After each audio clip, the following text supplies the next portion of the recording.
Good evening, Dr. Purvi. Yes, please go ahead.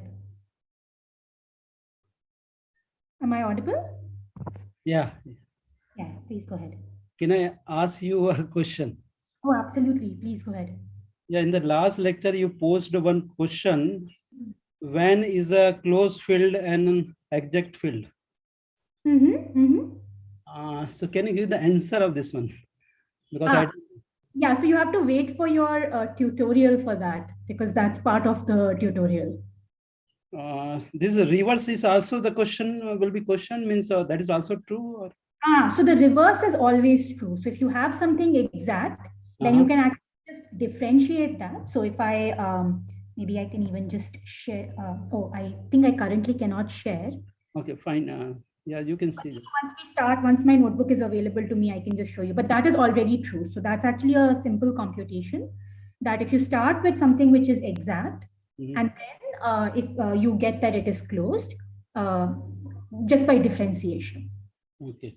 Okay. So it's always the converse which is tricky, and there it matters what kind of region you are on. So if the region has holes, then you can be in trouble. Okay. But in the assignment, we give conditions. So there's an entire problem based on that. I think this is the first problem set, so it will be covered in your tutorial, and that's where this is addressed. And what the question you posed with some condition, this will be an exact or something like that. Exactly. You need some condition, right? So there is an example also in the tutorial where there is an exact vector field. There is a closed vector field which is not exact. So it's not always true. That I can tell you. There are some question where the hole is there center where the like a denominator is x² plus y square. Correct. So the whole, so it's not always the case that the hole will create a problem, but whenever you have a hole, you can always create a vector field around it in a way so that that becomes a problem. You get something closed which is not exact. So it's something to do with like how you cannot have a well-defined angle function, right? Like we don't have a continuous angle function. We always have to jump by 2 pi. That's kind of like if I go around a circle, I always have to, and if I want my angle function to be continuous, then I have to jump by 2 pi every time I complete a circle. So it's sort of the same principle. And sometimes instead of solving any integration over the square, we instead of solving over the square, we go with the circle inside the circle if we make, and then we solve by that one. Yes. So there you are implicitly using green. So this is kind of a technique we did last time also, where we transferred one integral, an integral on the square to the circle. So there you're sort of implicitly using Green's function. So Green's theorem. So Green's theorem is allowing you to do that. And the reason you might do it is because if you look at the structure of the vector field, it's more suited for integrating over circles. It becomes an easier integral. Yeah. Absolutely. Okay, thank you. So should I go ahead and share my... Yes, we can start. So yeah, let me get started. All right. So the plan. So today we'll spend 2 lectures, and the plan is basically to now talk a little bit more about surfaces. So whatever we were doing for curves, this notion of parametrization and how to integrate things along curves, we are now going to do this for surfaces, and then we will cover the final 2 fundamental theorems that we want to cover. So I just wanted to start with a little bit of notation. So I'm sure everybody has seen this notation, but I still want all of us to be on the same page because I'll be using this a lot today. And we will be working in R3. So given 2 vectors, V and W, with coordinates V1, V2, V3, and W1, W2, W3 respectively. And I don't often use the IJK notation, but when we are writing the cross product, it is often used. So then what is the cross product of V and W? So it's very important that V is in the first position and W is in the second position. So this cross product, if you switch the order, you will get a minus sign. So that's a very significant thing to worry about. And what is it? So the way you compute this is that you look at this sort of matrix, because ijk are not really numbers, they're just symbols. So you treat this formally, this matrix formally, you compute its determinant, and you get a vector, or three-dimensional vector in this case. And that vector is called the cross product of v and w. So this is a product in which what is going in are vectors and what is coming out is a vector. Now, more important than the actual definition is the significance of this vector. So on the side, I have also indicated the significance that if you have two vectors v and w, they will always span a plane. They will span a two-dimensional plane in. So of course, I'm assuming they're linearly independent. In my picture, they're linearly independent.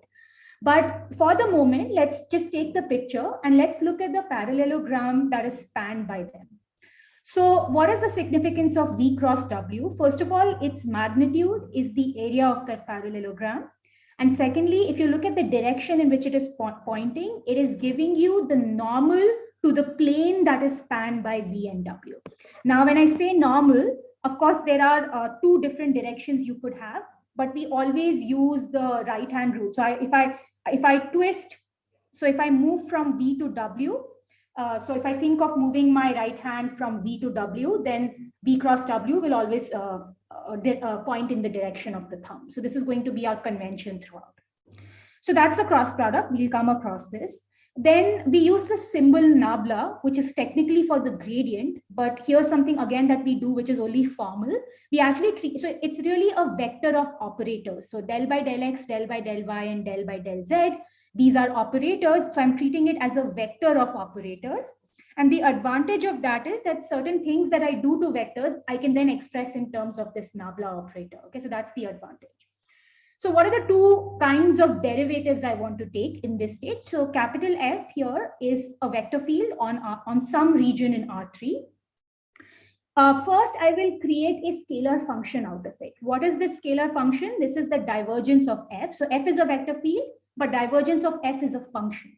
And all it does is that if you look at the three components P, Q, and R, it adds the x derivative of P with the y derivative of Q and the z derivative of R. So formally, you're taking the inner product of this nabla operator with this vector field capital F. And this gives you a number at each point wherever capital F is defined. So that is the role of divergence. That is the definition of divergence. What is the point of divergence? So I'll not come to that yet because we are not going to talk about divergence immediately. I have a little link over here, which of course will stay in the notes. But later, if we have time, this is just a nice website where they kind of motivate what divergence really is. So we'll come back to that later when we get time. And if we don't get time, then these links will be available in these notes. I'm assuming these will be made available to you. So anyway, we'll come back to this. And what about curl of F? So this is a way of producing a new vector field out of capital F. And here what you do is you take the cross product of this nabla with capital F. Again, this is a formal object. And I've also given the expression in terms of P, Q, and R. So you of course need differentiability of your vector field to either compute divergence or curl. And once again, curl also has a good interpretation, especially in terms of how I started these set of lectures, that we want to think of this in terms of fluid flow. So in those terms, there's a good interpretation of curl and divergence, but I'll not spend time on that right now. And finally, this notation, we have sort of used it, but I don't know if I wrote it down. So I just want to write it down. So not capital, this is tau. Tau over here is a C1 smooth map from U to V, where both U and V are regions in Rn. And so if you must have, at the beginning of multivariable calculus, you must have seen how to differentiate functions that go from Rn to Rn. You look at their total derivative, which one can view as an n cross n matrix at any point, and you compute its determinant, that is called the Jacobian of tau at P. So that Jacobian I will denote by J. I'm writing R over here. That's not purely necessary, by the way. It's just something that I do because I sometimes worry about complex numbers, but actually I can just call it J tau. And just a small thing, that when n is equal to 2, we have used an alternate notation for this in the past. So if tau's components are P and Q, and the variable on the domain, or the variables on the domain are u and v, then I have also represented this Jacobian in terms of this expression over here on the right hand side. So I just want to clarify that these are the same things. I may switch between notations. Okay, so we want to talk about surfaces, and prior to that, let me make a remark. So when we were talking about curves, we were always looking at functions that are defined on an interval, a closed interval. And what was the advantage of that? Because we know how to integrate functions on closed intervals. So that was very useful.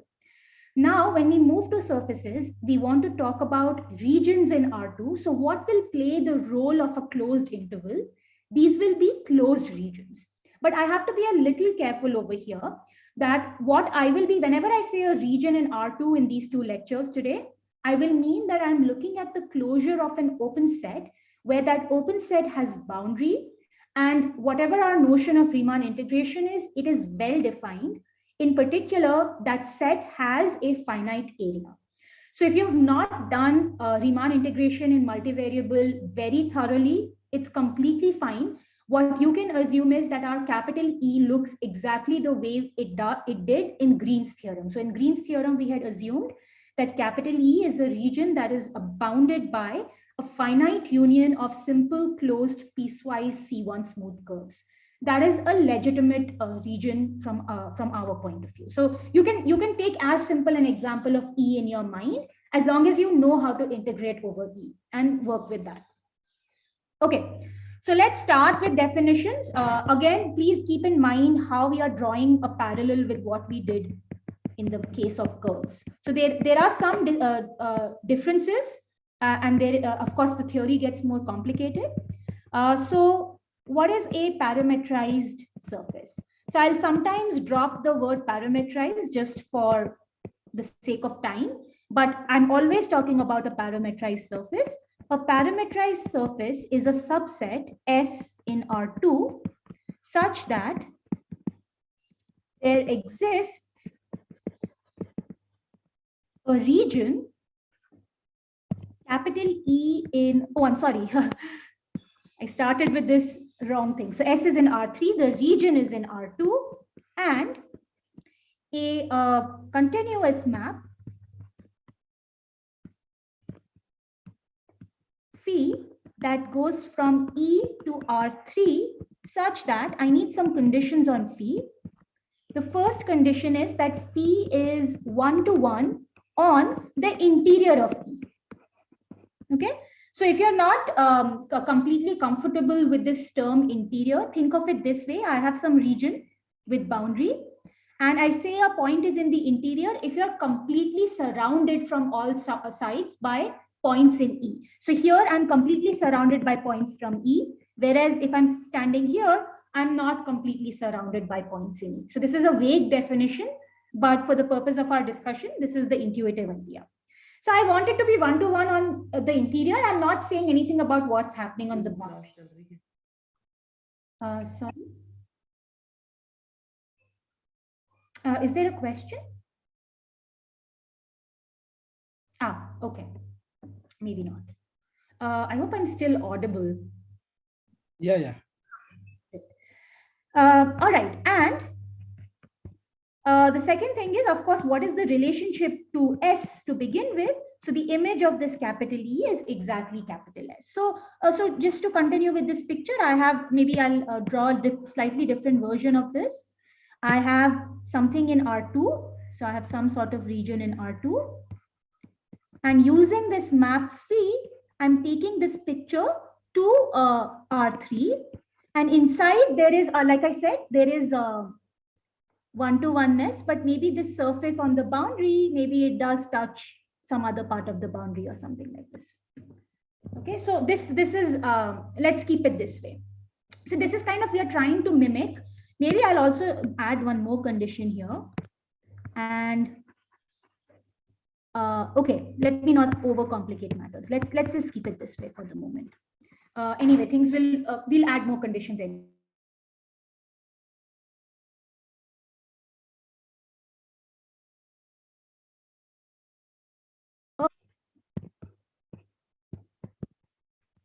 And this parametrization will be extremely important for us. All right. Now the second, so now we start adding adjectives. So this E comma phi is called simple if phi is in fact one-to-one on all of this, on all of E. So even on the boundary, I have one-to-one injectivity. 3, E comma phi is a C1 parametrization if phi is C1 smooth. By the way, if you've had this question in your mind, so for me, E is a closed set. Okay, so what do I mean by C1 smooth? I always think that it is coming from something which is C1 on a slightly larger open set like U. So that's what I always mean by C1. So there are nice derivatives even all the way up to the boundary. In fact, even a little further beyond capital E. In most cases, we have a nice, we always have very good phi. Finally, this is again similar to what we did for curves. Now, given a C1 parametrization, E comma phi, a point P equal to UV in this parameter space is said to be a regular point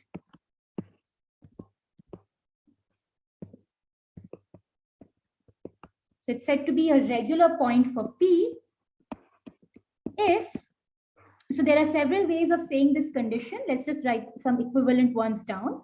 So for one, if I look at the total derivative of phi at P, this has full rank.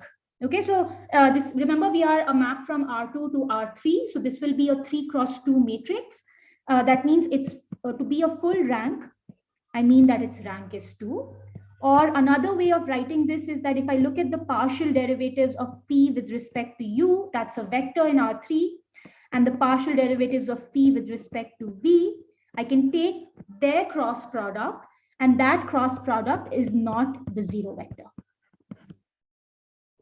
Or another way of saying, and this is at P, by the way, this is at this fixed point P. Another way of saying this is that these two vectors are linearly independent. These are all equivalent statements. And of course, we will do examples. So these points are important to us. And if P is not regular, that means it doesn't satisfy any of these equivalent definitions, we call it a singular point.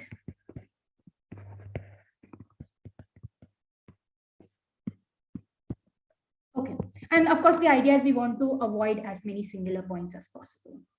So before I pause for questions and then do some examples, let me just make a few remarks. So let P be a regular point for some parametrization phi. What is the significance of having a regular point? So I'll draw a picture which is very similar to a picture we drew yesterday. Let's say P is over here, and let's say we are getting mapped to some region like this. So yesterday we drew this picture that, okay, let me draw a straight line in the direction of U and a straight line in the direction of V. Then the pink line will get mapped to some sort of curve like this, and the green line will get mapped to some sort of curve like this. For the moment, let's assume this is what it looks like. Now, I have these two tangent spaces, two tangent vectors over here that I'm getting. So this is going to be del phi by del u at P, and this other one is going to be del phi by del v at P. Okay, so what is the significance of being at a regular point? One is we've already seen that del phi u, and so del phi u and del phi v, because they're linearly independent, they span a two-dimensional real subspace of R3, which we will call the tangent space of the surface S at the point phi p. So phi p is over here. This is phi p and this is my surface S. This is my region E. Okay, so we are getting a well-defined tangent space. And it really does have the meaning that we all imagine, that it's some sort of a linear object that locally approximates your surface and sort of touches this surface at this point phi p. And regularity tells us that we actually get a full two-dimensional space over there, which we can treat as a tangent space. The second important thing is that we already mentioned this a bit yesterday, that what is the significance of this cross product? So we've already said that this cross product is not zero. But the magnitude is the magnification. So what is this magnitude doing? It is the magnification factor of area at P. So what I mean by that is that if I take a very small rectangle, let's say of sides del U and delta V, these are very small lengths, then this rectangle that I form out of these two small sides, this is a rectangle on R2, this will get mapped to some sort of region. That region may not look like a rectangle at all, but it is roughly a parallelogram, and the area of that parallelogram is roughly, so this is how I will write it, that if I look at del U, that is, how do I say this? Area of the map of this rectangle capital R, so let me call this capital R, is roughly this magnitude, this magnification factor times the original area, which is just delta U times delta V. Okay, that is why this quantity is going to appear when we try to compute areas of this surface in R3. We know how to compute areas on capital E. We will transfer that knowledge to compute area of capital S. Okay, so that's a slightly more complicated object. And finally, the third thing is that once we have a tangent space, we will get what is known as a normal vector. So not only is the magnitude of the cross product important, but the vector that I get out of this cross product. And again, notice that I'm always taking U first and V second. Remember, the order is important. So the partial derivative with respect to U is being taken first in this cross product. Let me give this notation. I will call this capital N phi at the point P is, first of all, it is orthogonal to the span of del phi U P and del phi V P, and is called the normal to S at P. But we have to be careful here because, and I'll make some comments about this. So we have to keep the parametrization in mind. And what is the important remark over here? Why does this depend on the parametrization? The direction. So while this thing, this two-dimensional real subspace of R3 that we're getting, the tangent space, as long as you take something as long as you take a parametrization which is regular at that point, you will always get the same subspace. The subspace does not depend on the parametrization. However, the direction and the magnitude, so even the magnitude, so N phi depends on the parametrization, the way I have defined it.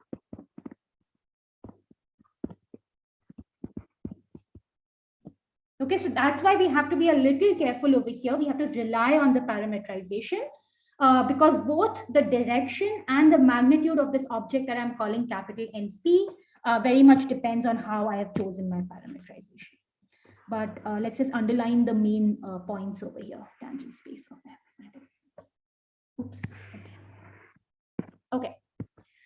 So, so before we start discussing some examples, maybe let me just pause. Let's go back to the definitions of these various objects and let's see, if there are questions, clarifications on these definitions. Please feel free to ask.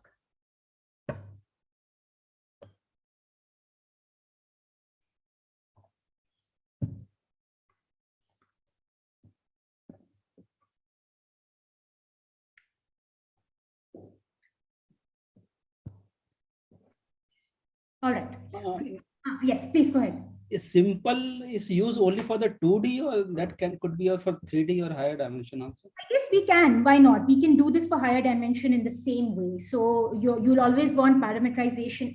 Initially your parameterization will already be 1-to-1 in the interior. And if we ask it to be 1-to-1 everywhere, then that we can call it simple. Yeah. But as we are having the diagram in R3, there's a touching to the curve is touching to some point. But in the simple case, the curve is not intersecting to, or yeah. So this is not simple. Correct. So this is not the simple thing is failing over here. Right? Okay. Yeah. Okay. Thank you. Sure. Okay. So yeah, hopefully, so as we do examples, I'll try to clarify these terms a little bit more and why we make this distinction. Because we have to be careful every once in a while. So first, I will use this term that I have seen in multivariable calculus books. So I just want to throw it out there in case you come across this. So people call this an explicit surface. And this is a general type, a very useful type to work with. And what is this? It is the locus of those points where the third coordinate is really just a graph over the first two coordinates, and the first two coordinates are coming from what we call a region in the plane. Okay, so if I try to drop, and of course I'll assume for the moment that f is C1 smooth.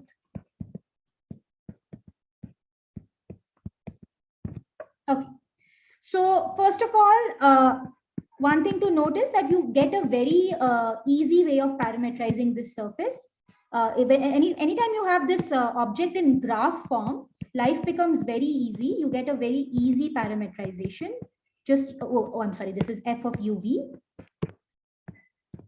So this is a parameterization that you get from the graphing function itself.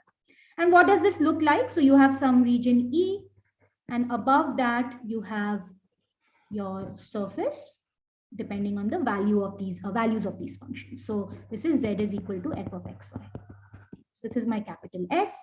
And very immediately we will notice that such an S or such an E phi is a simple C1 parameterization that is regular everywhere. Okay, you can in fact very easily compute the tangent vectors over here and then compute the normal out of that, which I'll not do, but it's kind of easy to compute. So this is sort of the best case situation in which all the adjectives hold. You don't have any problem over here. So why is it that we cannot always just work with this? I mean, there are lots of natural surfaces where these things start failing. Okay. So what are the kind of failures that we are okay with? We are going to be able to deal with those. So the second example I want to give, first I'll just draw the picture. So we are taking a rectangular sheet of paper. Sorry, the last line was not really straight. So we take a rectangular sheet of paper. I can give it coordinates if I wish. So I'll think of it as the product of two. I'll think of it as 0 to pi cross minus 1, 1. That is my capital E. And what I'm doing is I'm taking the sheet of paper and I'm just identifying the two vertical edges. So you know what we'll get? We will get a cylinder.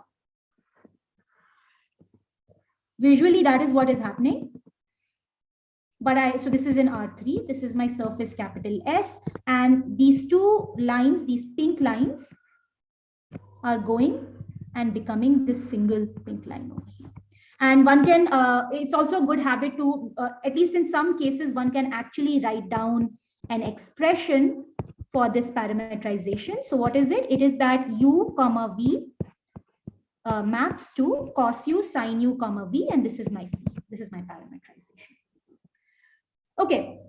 So let's make some observations over here. So what all is E comma phi? E comma phi is a C1 parameterization. So certainly it is 1-to-1 in the interior. So nowhere in the interior am I losing that property. It is a C1 parameterization that is regular everywhere. So we will make a comment about that. Regular everywhere on E, but not simple, since 2 edges are identified.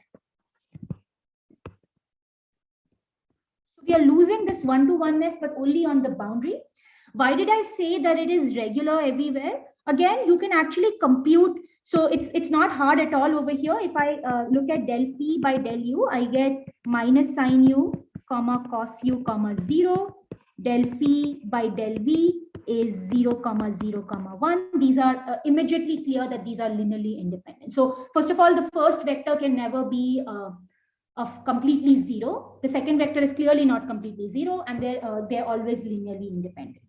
So, and from the picture, you might say, okay, I know what is happening. Even where we are losing the one-to-oneness, we get a normal. So if you approach from the left-hand side, you have a normal. And even if you approach from the right-hand side, you kind of get the same normal over here. Okay. Remember, the computation of the normal is always done at the side of the parameter. You always do it at the parameter side. So that's important. So, okay, but we will still be able to deal with these objects, even if we lose one-to-oneness on the boundary, not a problem. But finally, I also want to mention that as much as we would like all the points to be regular, it's a difficult job to always ensure that. So our third example is yet another object that we encounter a lot. So by the way, while we are dealing a lot with parameterized surfaces, in practice, your surface may not come with an automatic parameterization. It may come defined as an implicit surface. So for example, this cylinder is x square plus y square. So it is the set of those x, y, z in R3 such that x square plus y square is equal to 1 and z lies between -1 and 1. So sometimes you get a description like this and you need to parameterize it to actually do integration. So similarly, I have my sphere, which has an easy description as an implicit surface. And now there are many ways of parameterizing a sphere. I'll take the following. So once again, we are going from a rectangle. A rectangle is a good region. Its boundary is a single piecewise smooth, simple closed curve. And here, so my rectangle is 0 to 2 pi cross minus pi over 2 to pi over 2. Okay. And again, visually, it's kind of clear what we are doing. We are first forming the cylinder that we formed earlier. So if you kind of want to visually see what we are doing, is we are forming the cylinder that we did. That's an intermediate stage. But then we are kind of scrunching together the two ends. Okay, so we kind of end up getting something like this. So forget about the intermediate step. Let's just look at this. What is the function? And then we will track what is happening. So I'll give you the explicit function u comma v gets mapped to. So I have the radius. I have cos u, cos v.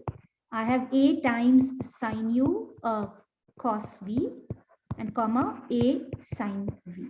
Okay, so these are coming from the polar coordinates, spherical coordinates that we generally use on the sphere. And what is happening is that these horizontal lines are basically going to the latitudes of the sphere. So if I take a horizontal line like this, I get something like this over here. And then what is happening to these vertical lines? These are getting mapped to longitudes. But importantly, so again, using the correct color. So if I look at these two vertical lines, first of all, these get identified as a single longitude over here. So certainly I lose one-to-oneness. So let's maybe first make that note. So E phi is a C1 parameterization. Because it is a C1 parameterization, I can look at del phi by del u and del phi by del v. And I'd rather not try to do this live. So I'll directly tell you what I get as my normal vector. So n phi uv, if I kind of just compute it by the formula I gave you, I get a square cos u cos square v, a square sine u cos square v, and I get a square sine of 2v divided by 2. So you have to go and check that my computation is correct. But if you believe me for the moment, this is my n phi uv, but we'll notice that this vanishes whenever V is equal to minus pi over 2 or pi over 2.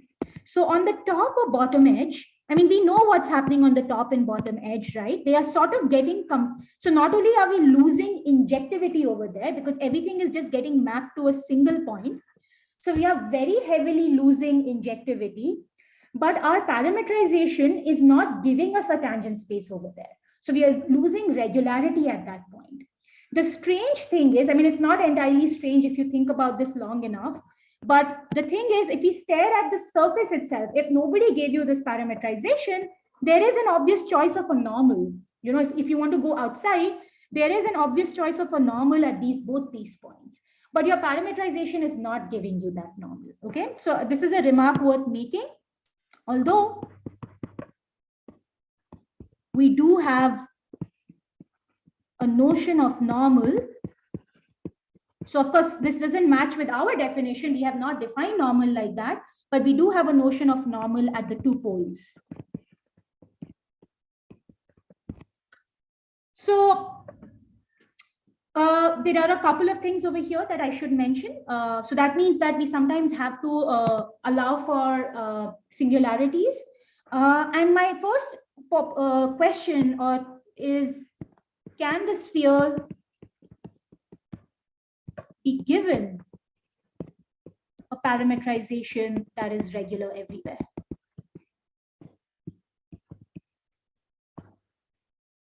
So this is very similar to the questions I was asking you about the curves. And secondly, give a decomposition of the sphere into 2 explicit surfaces. So one way to deal with not having a regular parametrization, say that you really do want to work with a regular parametrization. Then rather than trying to give the whole surface a regular parametrization, you split it into 2 pieces, or I mean, you might need more than 2 pieces. I mean, a lot of times you need lots of pieces, so that each piece can be seen as some sort of a graph. So of course, it will not always be a graph over the first 2 coordinates. Explicit surface means that you can always, you know, move your picture around and make it a graph over some 2 coordinate axis. Okay, so here visually it is clear what I'm asking you to do, because visually you know that you have the northern hemisphere, which can be written as a graph, and then you have the southern hemisphere, which can be written as a graph, and you have this decomposition. Of course, they overlap around, this equator is the overlapping part, but that's okay, because when we do integration, it's not a significant set. Okay, so yeah, but this is bringing us to a different question, but let me pause here since we've just finished with examples. Let me pause and see if there are questions or remarks about these examples.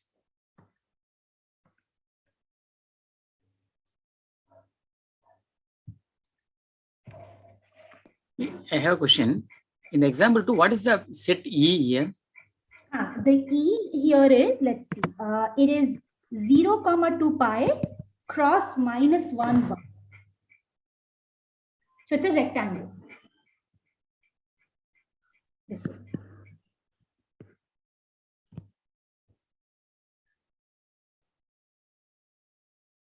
So in the Z, then what happens is in the Z direction, you end up going from minus 1 to 1.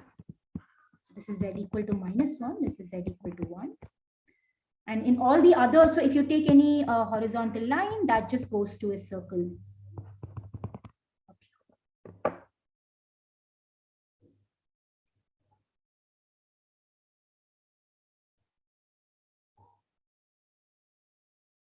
Does that answer the, is that fine? No, actually, I thought that the E would be in the XY plane, and it was not 1-to-1. Because of that, it was not 1-to-1 in the surface, but I am trying to imagine now. Okay. Okay. So I'm using U as my theta. I mean, instead of U, if you put a theta, think of it as a theta. So I'm just doing polar coordinate in the sort of XY direction. So this is I'm picking my angle from the vertical part, and V is just the height of the cylinder. Okay, I got it. Yeah. In the third case, stereographic projection, that will be 1-to-1, that's something like that. Very good. So stereographic projection, again, there will be some problem at one point, but absolutely right that is another way to try and deal. There what happens is then at least you have moved all the problems to one single point. So here we have 2 points where there is a problem.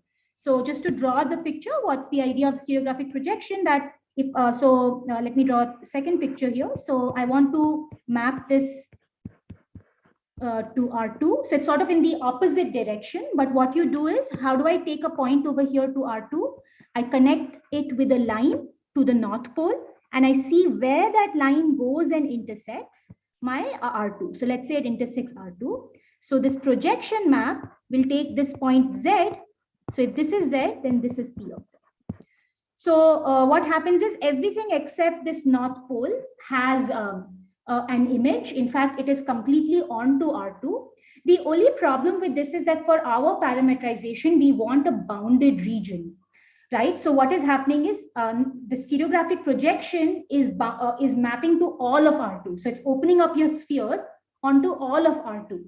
So integration might get difficult on R2 because some functions just don't integrate to a finite. I mean, R2 does not have a finite area, for example.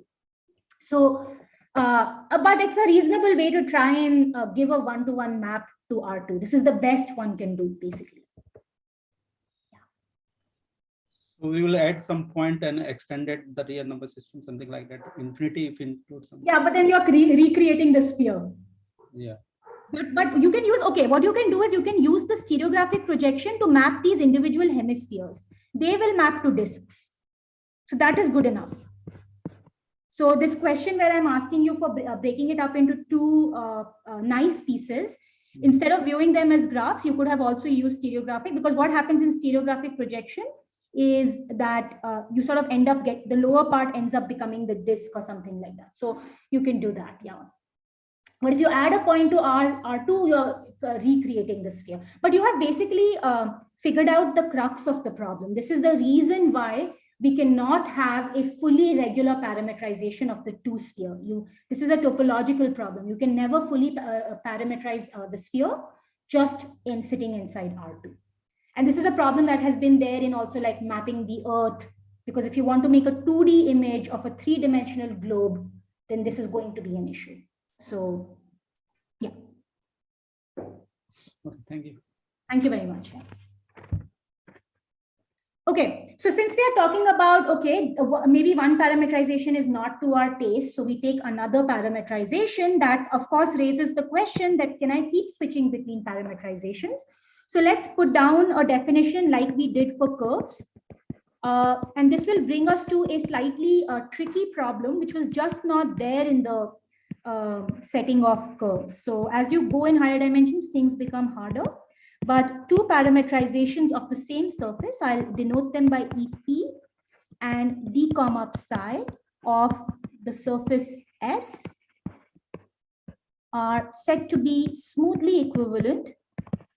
So by the way, I'll take C1 parametrizations. Are said to be smoothly equivalent if there exists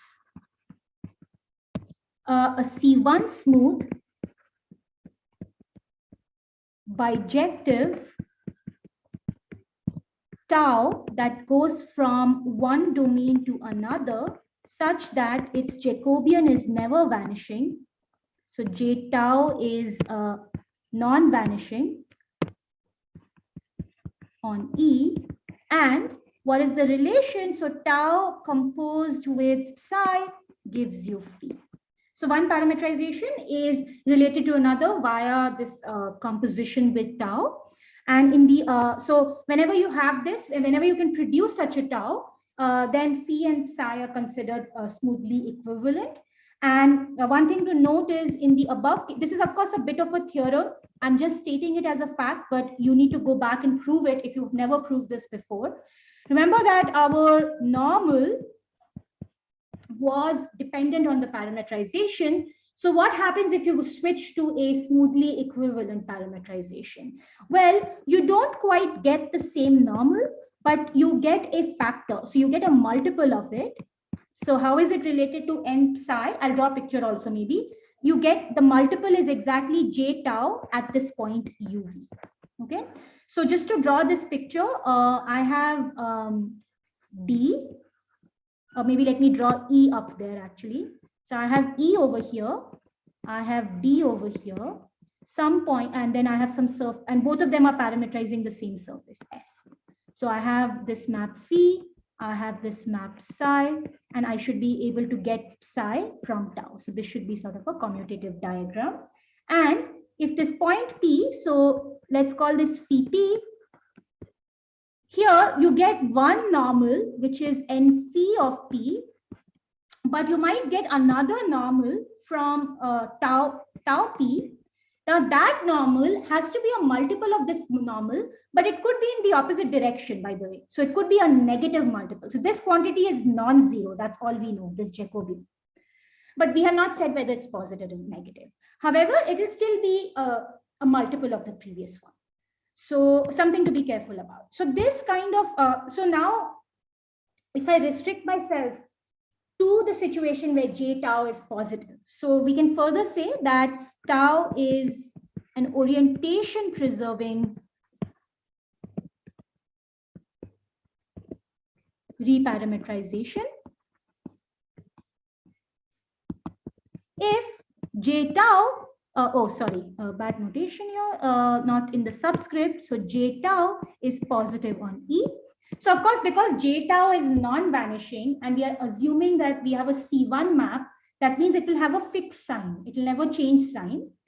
So either it's positive or it's always negative. And tau is an orientation reversing parametrization, reparametrization if j tau is negative on E. Okay. Now, one thing that should make you a little bit uneasy at this stage is I'm talking about orientation preserving and orientation reversing, but I haven't actually discussed what orientation means over here. And I'm sorry, that is a tricky issue, but let's talk about it a little bit because it does feed into our theorem, at least into Gauss's theorem. So let's talk about orientability before we actually start talking about how to integrate along surfaces. So again, this will be mostly in terms of pictures, but orientability. Okay, so suppose for the moment, E comma phi is an everywhere regular parametrization. So of course, we've already seen that this is not always possible, but for the moment, let me believe that this is true for S. Now I have this normal, right? What I will do is I will normalize that normal. So I will look at small n phi. And because I have an everywhere regular parametrization, this capital N is a non-zero vector. I can take its Euclidean norm. And when I divide by the Euclidean norm, I get a vector in the same direction, but it's a unit vector. So this is, so let n phi be the unit vector, the unit normal vector at phi of p. Okay. Now, so normalizing is not too crucial to this, but I still want to normalize for the future. Now, n phi is a continuous function. Why is n phi a continuous function? 1 second. So it's a continuous function on E. It is a continuous function because I have taken a continuously differentiable parametrization. So remember, n phi is purely in terms of the first order derivatives of phi. So it is a continuous function, and the denominator is never vanishing. So I'm taking the quotient of two continuous functions where the denominator is never vanishing. That means I get a continuous function on all of capital E. So what I have here is a continuous function that is defined on all of capital E. But here's the catch. But if phi is not simple, okay, so what if the boundary goes and touches some other part of the boundary? Then you have two normals over there, right? Because there are 2 points in capital E that correspond to the same point in the surface S. So technically you have two normals over there. Is not simple. So if it is not simple, it is possible that, what is possible at this stage? That you have a point uv, so that phi of uv is equal to phi of u tilde v tilde for some uv in E and u tilde v tilde in E. But if you look at the unit normal at uv, that is the opposite of the unit normal at u tilde v tilde. So this is very much possible. And let us draw a picture, a very famous picture. This is a standard example of how this problem can arise. So just a while ago, we did an example where we took a sheet of rectangular paper and we identified the edges to make a cylinder, right? So here I will not give any coordinates, but I encourage you to go and try and write a formula for this. What I want to do is I want to do the same process, but when I identify the two edges, I give it a twist. So rather than identifying both of them going up, I kind of identify one edge with the other edge after adding a twist. So let me, sorry. Oh, sorry. Somebody. Let me see if I can. All right. Yeah.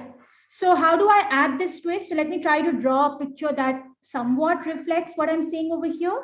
So it looks a bit like this.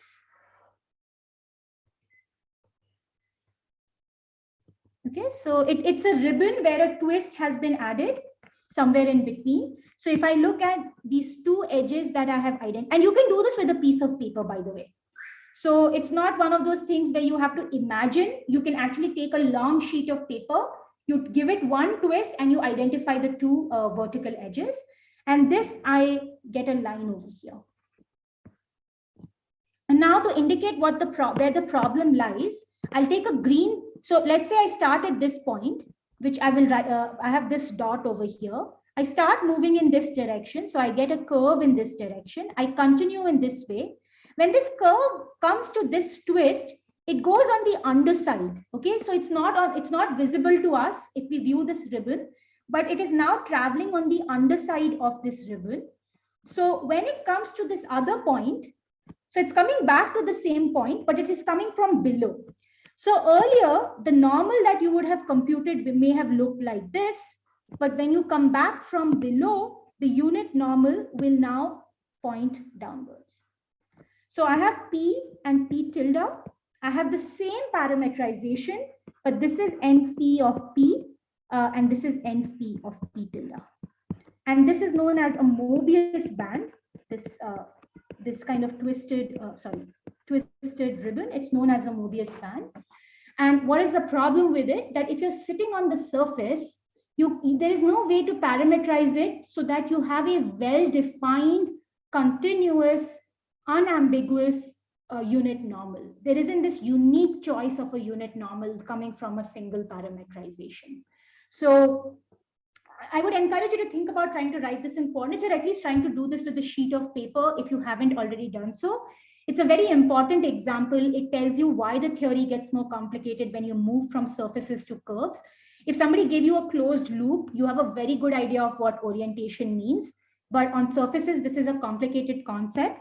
And we are simply going to write it out in words. We are not going to make our life too much more difficult. So what are orientable surfaces? So orientable surfaces are those surfaces for which there is an unambiguous choice of a continuously varying unit normal coming from a let me just leave it at this stage, unit normal. And the reason I want to leave it at this stage, and I'm not mentioning the parametrization over here, is the following, that we have had this discussion entirely through parametrization. But if you remember the sphere, it is already visually clear to us that I can make a continuous choice of unit normal everywhere. You can even write down some sort of a formula that will tell you how to choose unit normals everywhere. But because we can never give this a purely regular parametrization, this entire discussion I've had over here, it kind of assumes regular parametrization, right? So that doesn't apply to the setting of the sphere, unfortunately. But you can think about how can you put the sphere in this language. You can maybe say that, let me split it into two pieces. Let's say that for each parametrization, I have a well-defined unit normal, and then wherever those two parameterizations meet, there the unit normals match. If that can be done, then the surface is orientable. So there is a way to extend this definition to something which may not admit a single regular parameterization, but it can be decomposed into two regular parameterizations. So this issue, that's why it's hard to make this definition. I mean, there is a rigorous definition of orientation, but it is often avoided in a first multivariable course because we tend to go via parameterizations. Okay, let me pause and see if there are questions at this stage.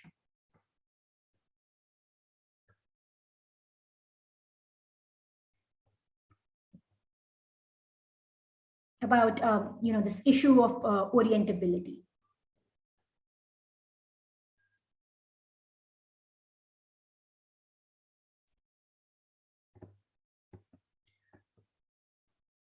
Okay, so one thing we will do is we will always assume that our surfaces are nice and they do have a unique choice of continuously varying unit normal. When I say unique choice, I mean that, of course, you can completely switch it, but for a fixed parameterization, I do have an unambiguous choice at every point.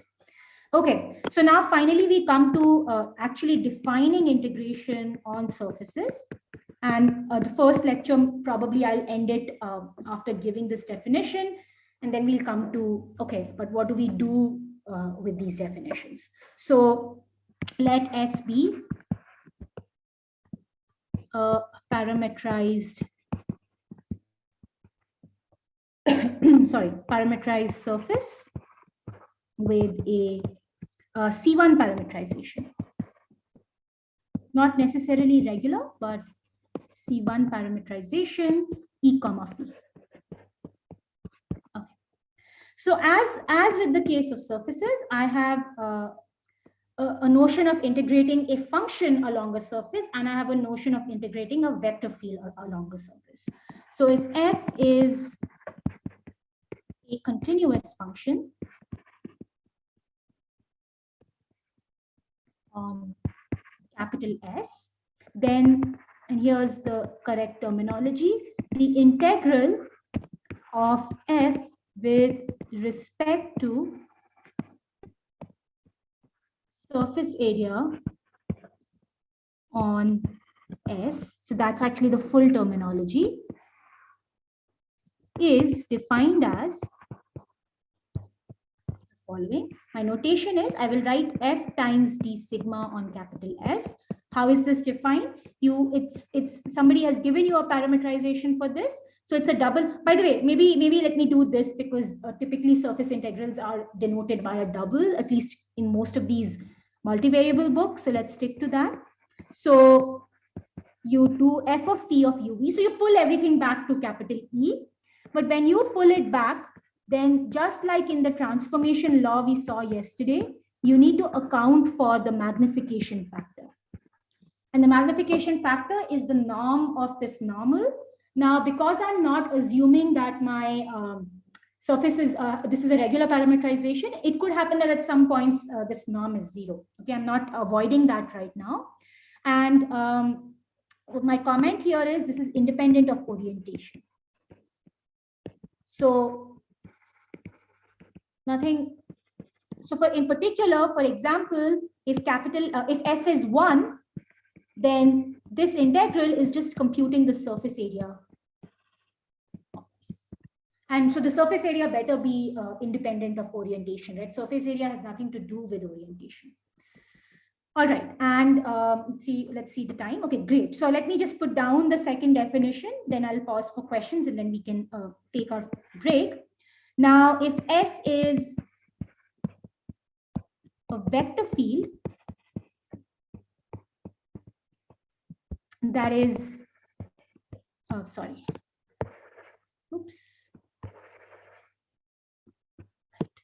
So vector field that is C1 smooth on some neighborhood of the surface capital S, then, and here's the terminology, the oriented integral of F along S is the following. And my notation is as follows. I will write it as F dot d sigma. F is a vector field. So this is a formal notation. How am I defining it? I am converting it. Again, we can use a double. I might forget to do this double business, but we are first going to make a scalar. Okay, how do we make a scalar? I look at capital F at this point. I take its dot product with the normal vector coming from this parameterization. This is now a function depending on u and v. So I know how to integrate a function on a region in R2. Okay. And one thing to sort of note over here that a lot of times when you're in practice, if phi is regular,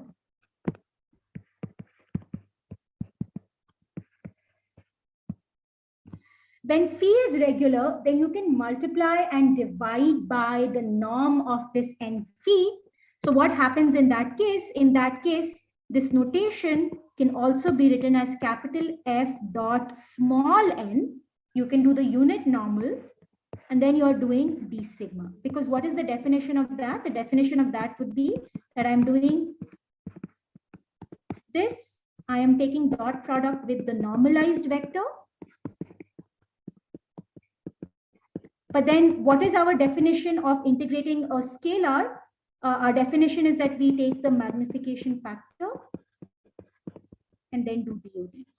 So you'll notice that this just coincides with what we have up there. As long as we can cancel the numerator and denominator, the norm, we are fine. This is the same thing. It's only that once I have regularity, I can also alternately write it in this form. And you'll often see it written in this form, in the books. So I just kind of want to mention that. And there is another alternate notation for this, but maybe we can come to that because it will take me a little bit to write out. So maybe we can start with that. And maybe let me just pause and see if there are any quick questions on how we have defined. Oh, by the way, maybe it's worth noting over here. This depends. So depends on. So maybe let me say it this way. It will change signs, changes sign under orientation, reversing, parameterization. Okay, so while scalar integration was not sensitive to that, the way we are defining vector integration, this is very sensitive. And remember that this is our flux integral. So given our surface and we are thinking of it as sitting inside some fluid flow, we are asking, and we've given it a normal direction, we are asking what is the flow through that surface in that direction. So that's why this integral is important. But I think this is a good time to stop before we actually go to the final two fundamental theorems. And I don't know, so should we pause for questions, or how do you usually do it? Yeah, anyway, usually, yeah, they can, are you around? If you are around, they can ask questions or. Sure. Yeah, absolutely. Yeah, I'm around. I'll stay longer. Yeah, usually we never had two consecutive lectures. Oh, I'm sorry.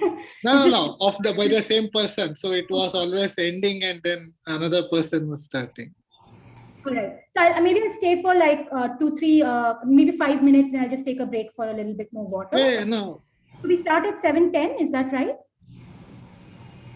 Yes, 7:10. Yeah. Yeah, I'm around for a bit.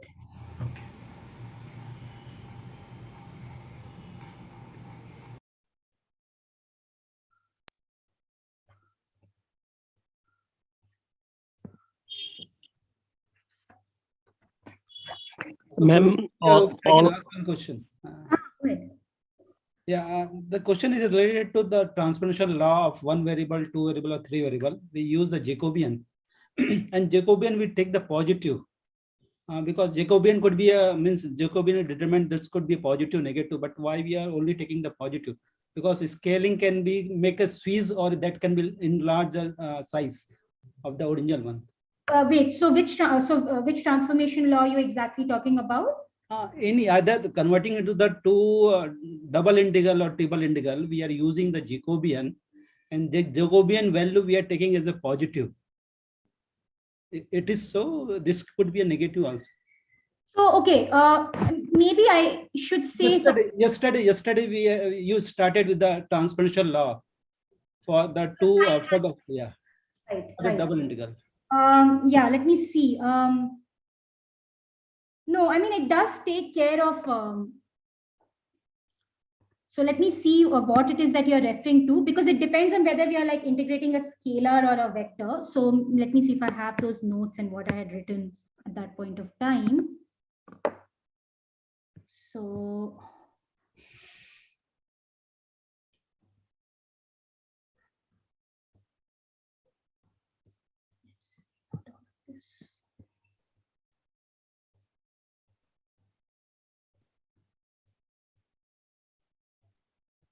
Here, I think here, right? Yeah, so no, I had just taken the determinant.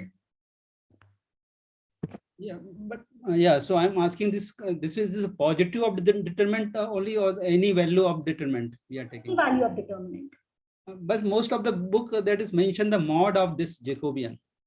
So I am slightly confused by the question itself. yeah, so this is the Jacobian of xy with respect to u. So most of the or some of the book places is mentioned mod of this Jacobian. Mod means whatever value we are getting, we have to take the positive sign. Yes, correct. Many books have given that it's mod of Jacobian. I think, I can see that. So that might just be so it's this thing that when we define scalar integration, we don't want it to depend on the parameterization. So like, for example, when you want to talk about the length of a curve, then, so it's like you don't care about how which direction you're going in. So the scalar integration that we define, I guess there you don't really take into account whether you're reversing the orientation or not. So that is why you use the absolute value one, because it doesn't like you're computing certain measurements that should not depend on the way you're parameterizing your surface or your line or whatever region. So there I guess you take absolute value because you only care about how much it's expanding and you don't care about the sign. So I guess that's the thing you're referring to. Yeah, so if you take the positive value means this negative means this could be squeeze the size of something. If you what it means, it just means that your transformation is sort of just reversing the picture. So for example, like I parameterize certain things with u and v. Now if I, sorry, bad color. I parameterize certain things with u comma v. If I just switch v and u in that parameterization, it's just parameterizing it sort of in the opposite orientation. But it's not, but the absolute value picks the magnification factor. So it's not like if it was negative, then there is some squeezing happening over there. So squeezing is happening if that absolute value is like less than 1, then that you should think of squeezing. And if that absolute value is greater than 1, you should think of as expanding. The plus minus sign is to do with what you really want to do with your integration. So typically when we integrate like vector fields, we do care about parameterization. And so there we do care about not having the absolute value. But when we do, a lot of times when we integrate functions, we don't want to care about whether the orientation is flipping. And I guess that is where you use this absolute value. So I don't know if you've seen this notation, but sometimes we use this notation integral of absolute dz for arc length measure, because the point is that we want to get rid of this direction when computing our length. So we don't want complex, in the complex setting. So we don't want a plus minus measurement. We want something which will always give us a length quantity. I guess that's the idea. Yeah, okay, thank you. Actually, I mean, I also was slightly confused. So the dx dy, when you write it, is dx wedge dy, is it? So it is a signed one. Otherwise, Yeah, here it is a signed one. Let's see. Because the way change of variable is usually presented, we put absolute value. Okay, here I'm doing a scalar integration, right? That's the, yeah. Maybe, okay, so maybe that's the source of confusion over here. Let me see what, if I did this via Green's theorem.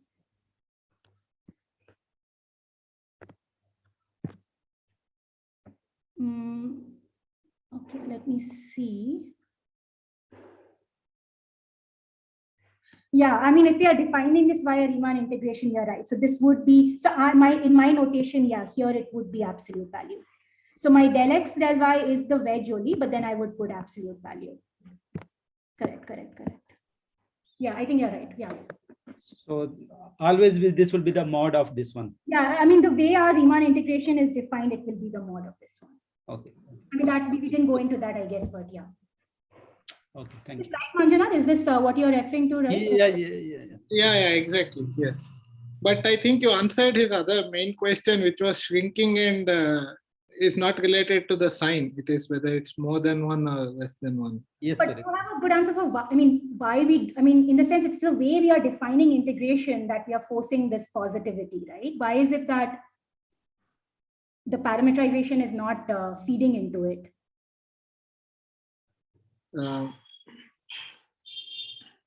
Well, I mean, if you flip it, I mean, like area, for example, just the question of area would be a good one, I think. If you take F to be indicator of a small square or something, that you don't want it to depend on the orientation. Basically. Orientation, yeah. Okay.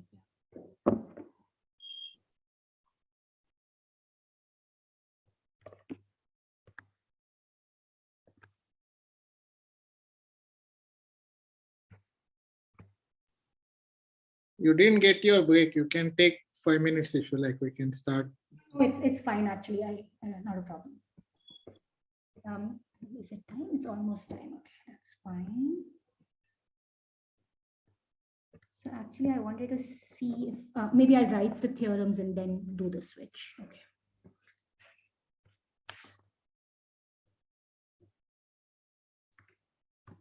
So should we start? Is that fine or?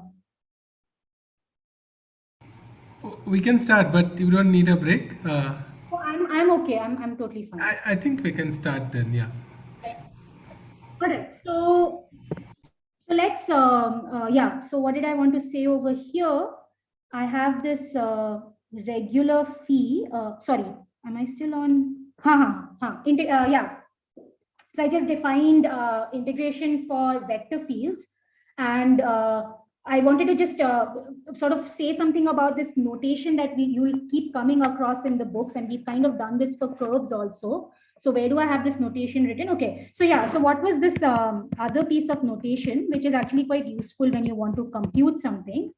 So what we'll do is we'll write our parametrization as in these coordinates. Okay, and now and then my capital F, I will write it in terms of 3 components, P, Q, R.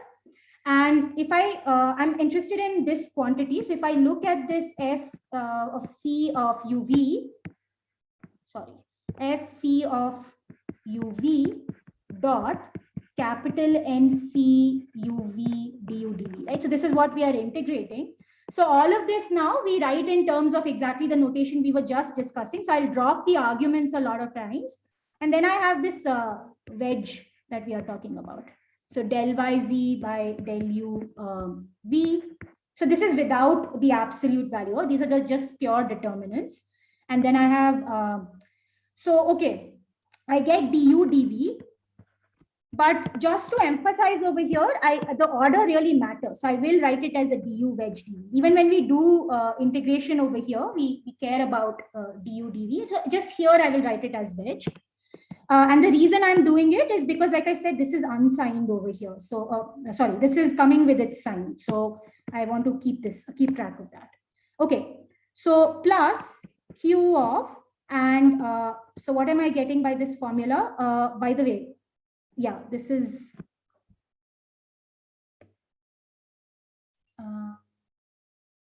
hang on.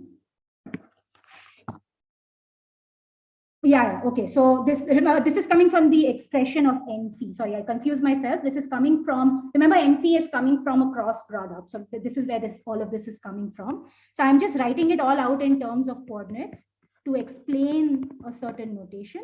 So here I will get du dv. This is all du dv plus r del xy del uv again du dv. And the point is that you can, again, I don't want to go into differential forms, but we can formally think of this as, what we are doing really is we are taking dy. Remember, y is now being viewed as a function of u and v. So when we differentiate it, we get certain differentials in du and dv. So this is really dy wedge dz. And you can literally take this as a definition at this stage. I mean, this is the best we can say. And then this we call dz wedge dx. And this is what we call dx wedge dy. But sort of the non-rigorous interpretation we gave for dx, du, dy, they all apply over here. So if you actually compute this wedge product, you will get these quantities that we have over here. So it's very common to write this f dots d sigma that we have defined. You will see this written as P dy dz plus Q dz dx plus R dx dy. And we'll do S. And the convenience of this notation is that you can actually even talk about these individual integrals, because now I have defined these for you. So this individual integral really just means that you are integrating this piece over capital E. So you transfer this to capital E, so you can actually individually compute these pieces, not just as this whole surface integral that we have defined for this vector field. So, and this is going to be useful because if you remember the way we did Green's theorem, we kind of split up our formula into two pieces and then proved the pieces individually. So that's where this is kind of headed. Okay, so okay. So let's go ahead and actually write down the final two fundamental theorems. And maybe that, depending on the time, maybe we can pause to talk a little bit about curl and divergence. So the reason why I'm sort of discussing Stokes' theorem first, so maybe a lot of times you might see Gauss first, but I think Stokes is kind of naturally the next question you want to ask, because earlier what we were doing is we had a curve in R2, it bound some region E and my curve was C. And I was interested in the question that what is the circulation? So if I'm thinking of my capital F as some sort of velocity of some fluid that is flowing through this plate, then the question is, what is the circulation of F around this curve? And I just want to generalize this question to a curve, which is the boundary of a surface in R3. So now this plate is sitting inside R3, but I still am interested in what is the circulation around the boundary. So let S be, and again, there are general, maybe more general conditions under which this holds, but I'll sort of write at least one reasonable setting. So let S be a surface that admits a simple parametrization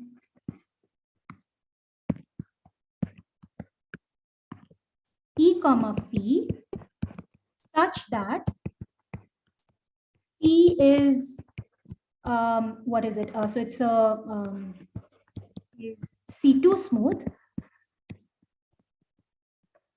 and is regular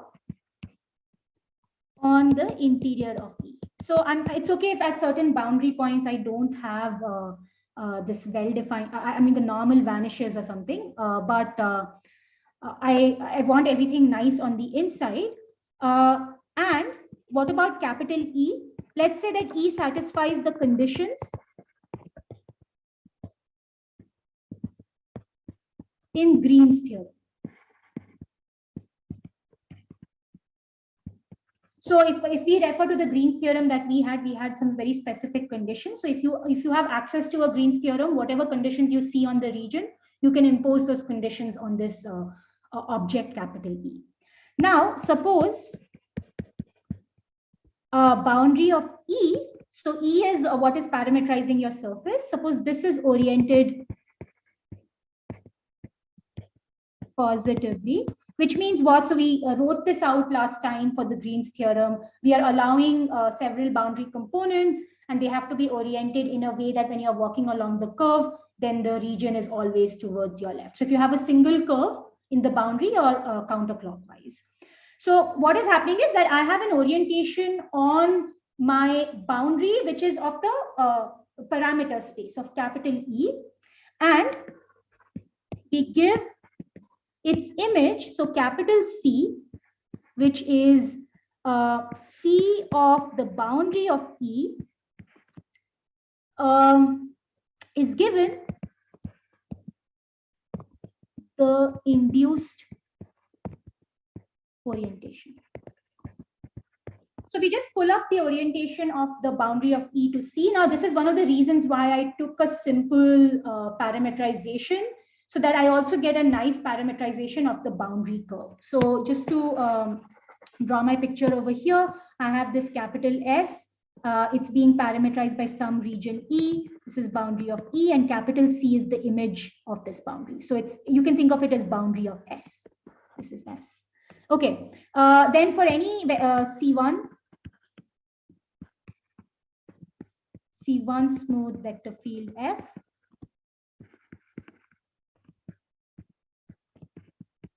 on capital S, what do we have? We have the following, that if I am interested in computing on C what we call f dot p ds, so this is the circulation integral, then the way to compute it is to compute curl f dot, so I take the I basically do the surface integral of the vector field, which is curl of f. And because I'm assuming that my parameterization is regular, at least in the interior, I can write the unit normal over here, d sigma. Because what we have assumed about capital E, it doesn't really matter what's happening on the boundary when you're doing this solid, when you're doing this double integral, it doesn't matter. So I can legitimately write a small n over here. Okay, so what we are saying over here is somehow this integral around the curve, as in the case with Green's theorem, can be transferred to this surface. And what you will pick up is this some sort of integral of curl of f.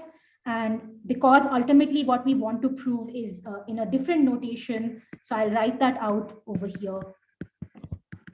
All of this can be written in this dx dy notation. And this is what we will use. So what we get on the other side, it's a sort of long expression, but maybe it's worth writing. So del r by del y, and then, tell me, I hope I'm computing this correct, del p by del z, del r by del x, dz wedge dx, plus del q by del x, minus del p by del y, dx wedge dy. Okay, so this is the formula that we get from Stokes' theorem. And so earlier I wanted to talk a little bit about what is the meaning of this curl term, so that we understand this theorem a little bit better. But maybe I'll sort of talk about curl and divergence together, depending on the time I have. So maybe let's also write down the next theorem, and just to motivate it in sort of the same way. So I've been sort of focusing on the line integrals and saying that I'm interested in a circulation. But on the other hand, you may be interested in this surface integral, because remember that this is giving us the flux of this vector field curl f, right? So coming from the surface point of view, you may be interested in knowing, so you may be interested in something like g dot n d sigma over capital S. This is the flux of G. And let's say you know Stokes' theorem, and so you say maybe I can use Stokes' theorem, but then for that you need to know when can you write G as the curl of some vector field, capital F. So this is very similar to the question we were dealing with earlier, that when can you write your vector field as the gradient of some potential function. This is a similar question. If you want to use Stokes's theorem to prove to compute the flux of a given vector field, then that whether that given vector field is a curl or not, you need to figure that out. So that's a different problem, and I think some of this is addressed in the tutorial again. And moreover, if G is the curl of F, so somehow you know this fact, then what you know is that then the theorem tells you that then G dot n, this surface, this flux integral becomes 0 whenever S is a closed surface. So we haven't defined this, but what this means is that it has no boundary. S has no boundary. So for example, the sphere is an example where it's even though you can decompose it and it contains, you can decompose it into two pieces which have boundary. At the end of the day, the entire surface itself does not have boundary. And you may often be dealing with this. So you could be interested in, say, the flux out of a cone, which also has a cap on it. So a lot of times you may be completely closing off your surface. And if your G is curl of something, this integral is 0. But then this raises the question, how to compute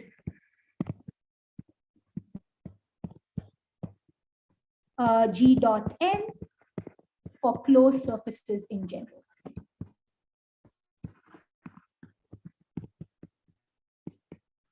Sorry. So I guess I didn't need a break, but maybe my tablet had needed a bit of cooling off, but it's okay. So hopefully this will not give us too much trouble.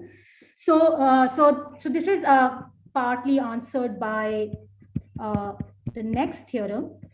Okay, so sorry, my tablet is reacting a little bit. So let me just stop sharing briefly and then start sharing again.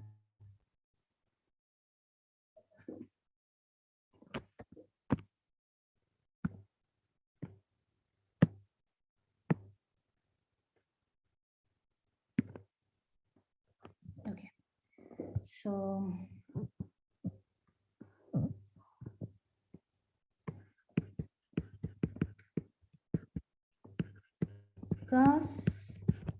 or I guess it's also called divergence theorem. So because the answer to this lies in the fact that you have to compute the integral of a certain, the divergence of your vector field. So what is the setup for this? So we have not discussed triple integrals a lot. Once again, I will be looking at a region in R3, and the same sort of condition applies, that this is a region for which we can talk about integration. So, and it has a finite volume. So we are taking something which has a finite volume. So let me write this all down. So let V be a solid region. So for example, I might be interested in a solid ball, and now its boundary is a sphere. So let V be a solid region in R3, bounded by, and finally these words that we tried to explain, by an orientable closed surface. So the surface itself does not have boundary. By the way, I don't actually have to add this word over there, but that's a little harder to justify. So I'm looking at a region whose boundary is orientable, and the boundary itself does not have any boundary curve. So let me call that boundary surface S, and let N be, so let me write it like this. Let N from S to R3 be a choice of, oops, sorry.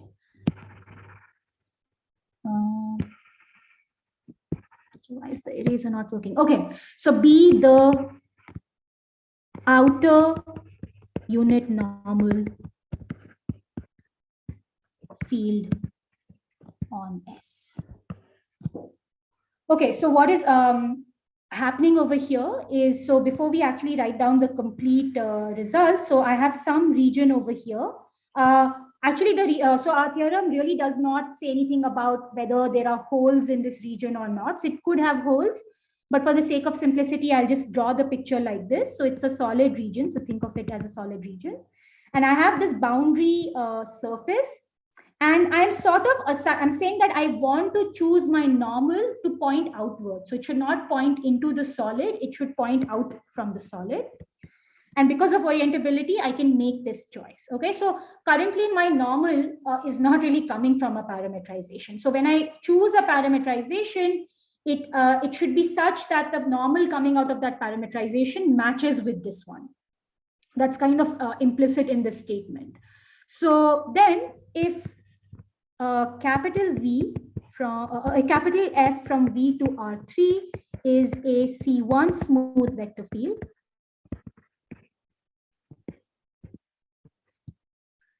then what do I have? So the quantity I'm interested in computing is F dot N d sigma. So I want to compute this flux integral, and this can be completely transferred to a solid integral over this region capital V of the divergence of F.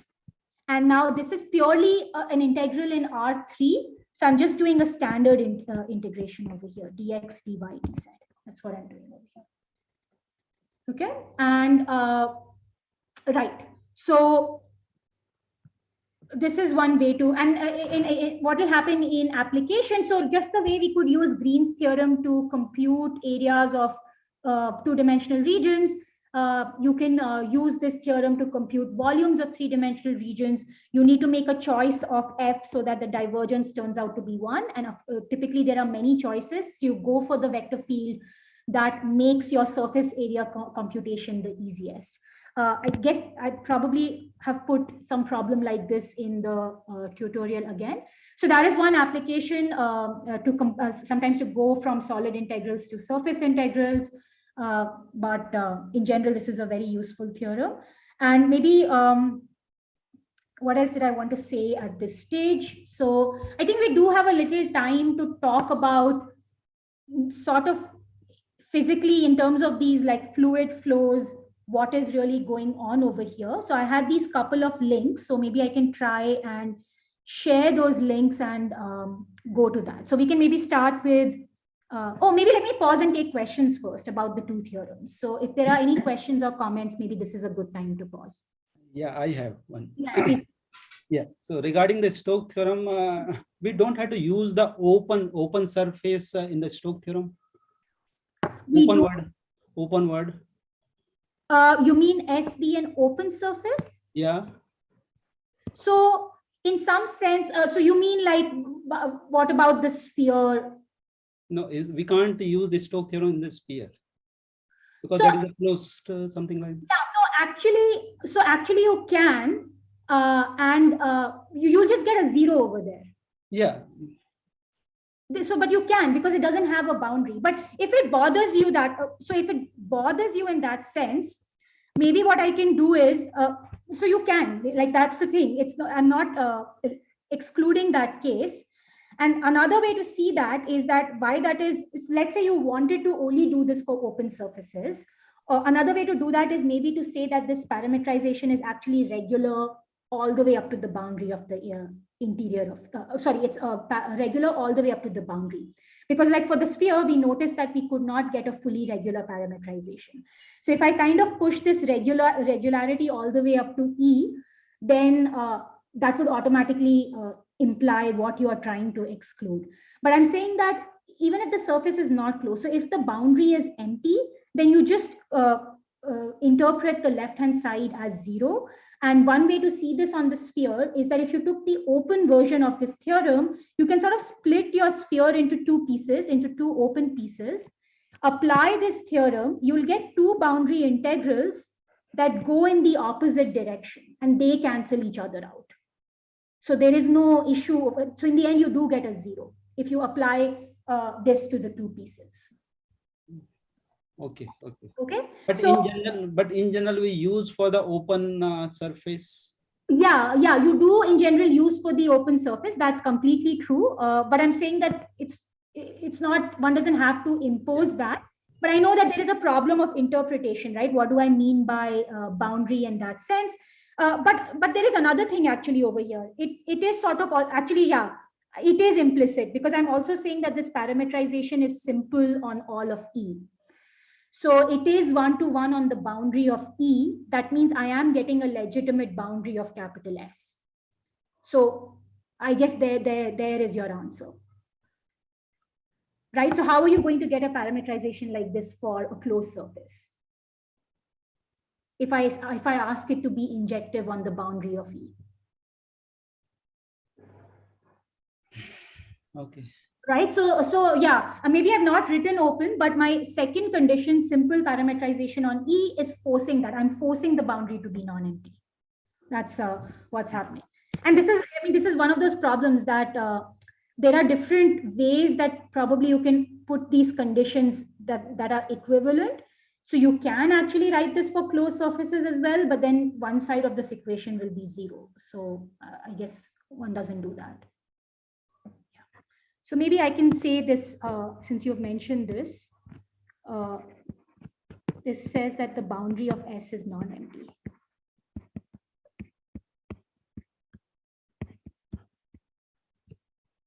This is imposing that condition. Yeah, other questions on the conditions we have imposed? In the second Gauss theorem, you use the outward, but in the Stokes theorem, we have not used the outward normal. Let's see. So,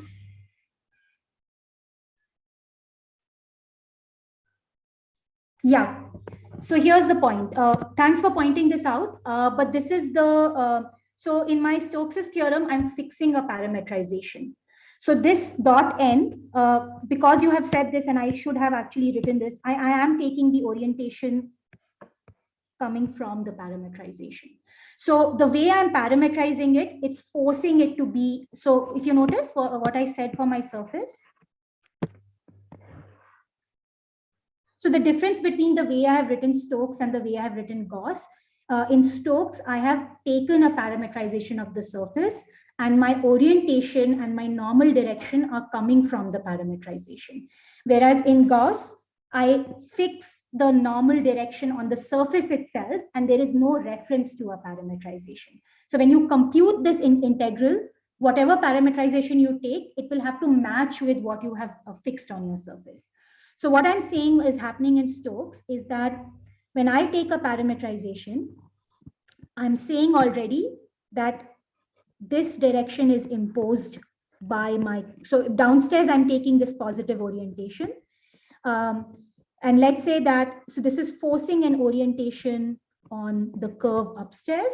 And then my n phi, my direction of n phi is coming from this parametrization. So whatever n phi comes out of that, that will feed into this. So now let's say that you are in a situation where you don't have a parametrization, you have a surface, it has a certain normal direction n. Then how will you apply Stokes' theorem? You will choose that parametrization for which n phi will coincide with the given n. You will have to do that to apply the way Stokes' theorem is written over here.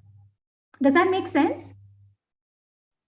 Yeah, try to understand. Okay, no. So, okay, sorry, maybe I overcomplicated. I'm saying that I'm not saying outer or inner. First of all, as somebody pointed out, we are not looking at the boundary of a solid region over here. You know, because we're looking essentially at open surfaces.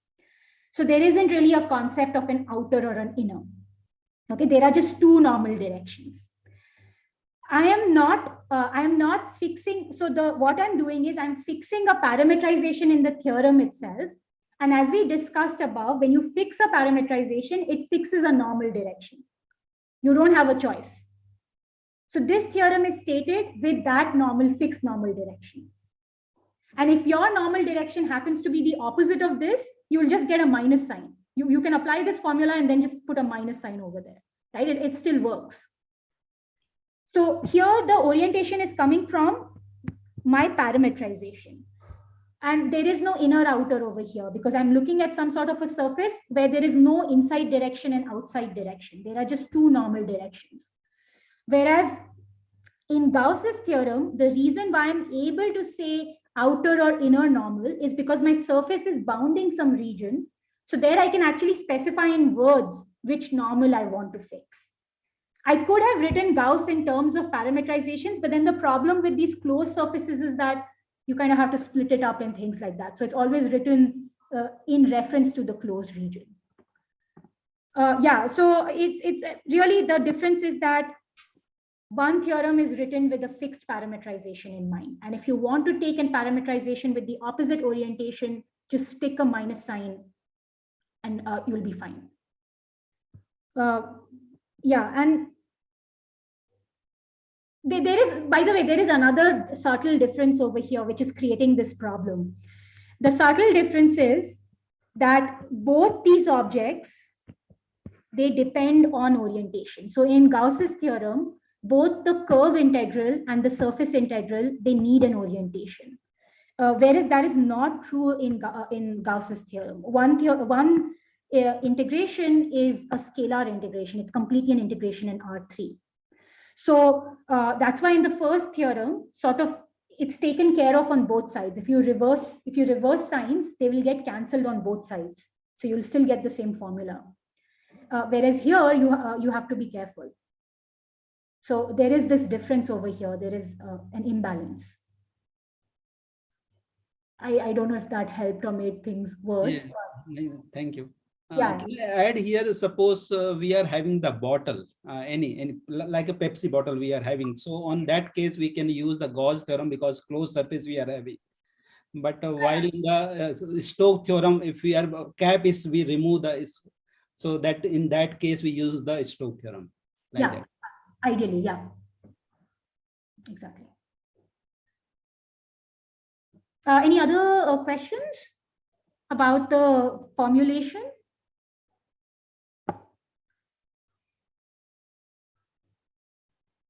Okay, so I kind of wanted to talk a little bit about this interpretation, and maybe since I also want to give the ideas of the proofs, so maybe let's do this just to have maybe complete notes and all. Let's briefly talk about the ideas of the proofs, and then at the end, if we have time, I'll go to those two websites that I had, which have these nice pictures about curl and divergence.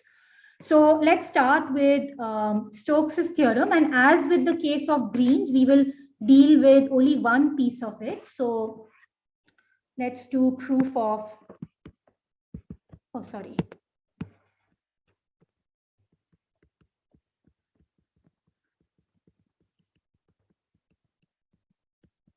So proof of theorem 3. So what we will do is we will show one piece. So I had written out this entire formula involving P, Q, and R. We'll only pick the P part. And you can see that this is a general strategy that actually these objects are coming out of combining these three integrals.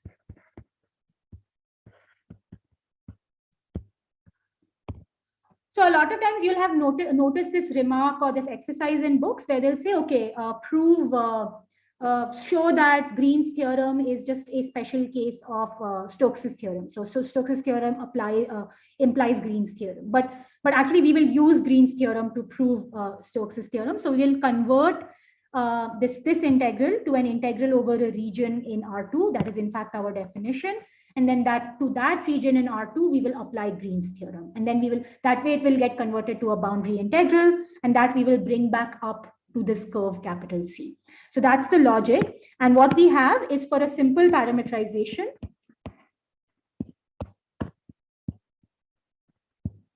So this is part of our hypothesis in the theorem. So what is our simple parameterization? It is X, I will write it out as XUV, YUV, and ZUV. And what I'll do is, because I'm going to be, so just to draw this, you have capital S, I have some region E, and I have this map phi. So here I have coordinates U and V. And this capital P is actually a function. It is one of the components of my vector field. So it's actually a function on capital S. That's what capital P is. So I'll compose it with phi, and make it a function on capital E. So I'm basically pulling everything down to capital E. That is my goal. So small p is capital P of, and okay, this will seem a bit tedious, but I will do it, which is that I will write it out in terms of the various components. And then what I have is, I'm actually going to apply the chain rule and keep this in front of me. I will only do this for derivative with respect to small u, but you know exactly what's going to happen with respect to v as well. And I'll drop the arguments as well. Okay, just to, so I have del p with respect to del y, and then I have del y with respect to del u. This is just the chain rule. By the way, in this theorem, we assumed C2 smoothness, which we have not done anywhere else in these lectures. So you'll shortly see why we did that. Why do we need double derivatives? So let's keep this in mind. And let me just say similarly for del p by del y, u comma v. And then we can, I'll not write out the formula. Okay, now let's take the RHS. So let me call this, so this is the RHS. So what is the RHS? Or it's actually just the integrand. Okay, so I'll drop the integral sign for the moment. So the RHS, if I write this out, we had a formula for this. So I have minus del p by del y. I'm writing the second term first. And then I have del x by del u, del y by del v. This is actually the determinant. Del x by del v and del y by del u. Okay, so this is the dx wedge dy term. I had defined it this way. And of course, there is du dv, but we'll not worry about du dv. And then I have del p, del z, and the second wedge is del z wedge del x. So how does that go? That is del z by del u, del x by del v, minus del z by del v, del x by del u. So what is happening over here?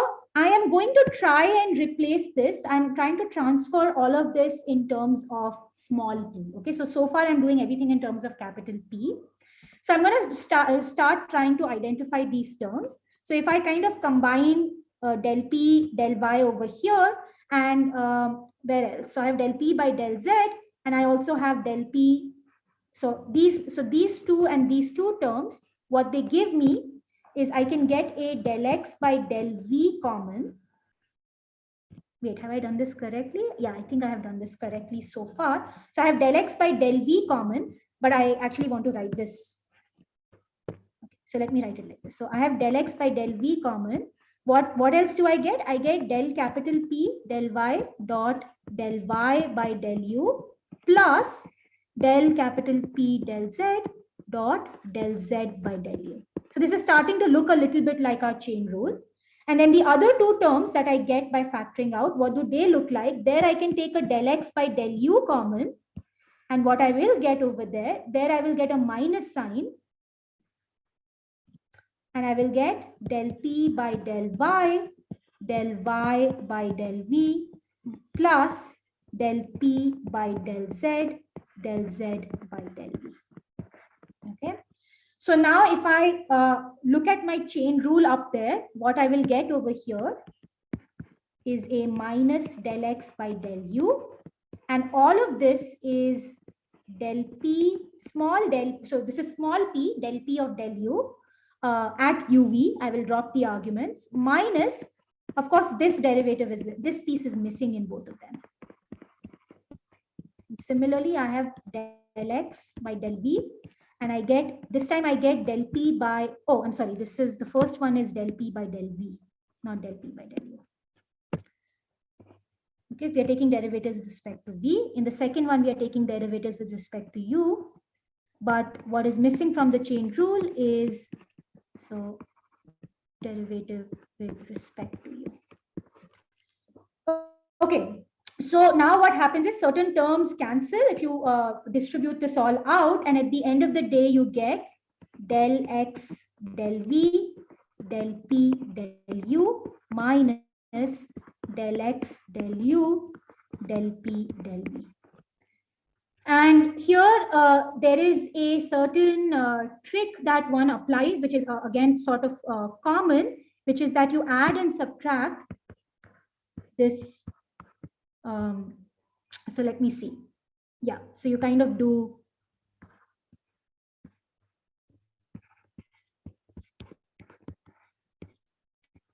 And because we are assuming C2 smoothness, so one of these results that you would have seen in the earlier part of multivariable calculus is that when I take these double derivatives, if I have continuous second order partial derivatives, then these two terms are exactly the same. So I can legitimately add and subtract them. There's no problem with that. And the whole purpose of doing all of this is to bring it in the form of our Green's theorem. So at the end of the day, what will happen is that if you combine the correct terms, you will get that all of this is del by del u of P del x by del v minus del by del v of P del x by, P del x by del u. Okay, so this is exactly what, if you remember our Green's theorem, it was like del q by del x minus del p by del y. This is what we were integrating as our double integral, right? So what we have done right now is we have taken the RHS and we have written it as an integral over capital E. And I'll switch to small x, small y notation. So instead of u and v, I will write small x and small y, just to make it look closer to the way we wrote Green's function. So I have P del x del v minus del by del v, P del x del u. So in spite of saying that I'll switch, I didn't actually do the switch. Okay, maybe it's best that I don't do the switch because I'm likely to introduce even more errors. So let's keep things the way they are. And then this integral is du dy. So this is actually just the way we have defined our, how we have defined integration on surfaces, but I have done some manipulation to bring it to a form to which I can apply Green's theorem. And if you remember that I had sort of cleverly chosen capital E to be exactly the kind of set to which I can apply Green's theorem.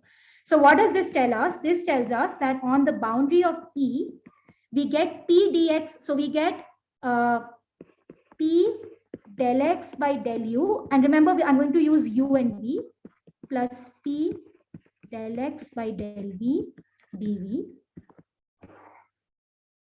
And now I'm sure you've kind of done these kind of computations. So now there are a few steps which are very similar to the steps we did earlier. You kind of have to convert this back. So remember our boundary of E itself. So what is happening over here? I have this capital C curve. I want to transfer this integral on boundary of E to an integral on boundary of capital on capital C. How do we do integration on curves in R3? We need a parametrization by a closed interval. How am I going to do this parametrization? I'm going to parameterize the boundary of E by some gamma. And then my parameterization for capital C will come via a composition with this surface parameterization phi. So capital of gamma, a new parameterization of capital C will just be a composition. So you have to write first this integral you transfer to AB, and then that integral you transfer to C. But I will not do this. I'll not go through all the steps, but this is the idea. And at the end of the day, what you get is exactly our. So what was my integral to begin with? Yeah, so you get exactly what we had over there, which was P dx. We just wanted the dx piece over here. Okay, so that's what we wanted to integrate, which is the. I mean, this is the, of course, then you do also the other two pieces of the formula, and but the idea is exactly the same. Okay, let me maybe take a very short pause to see if there are any clarifications needed at this stage.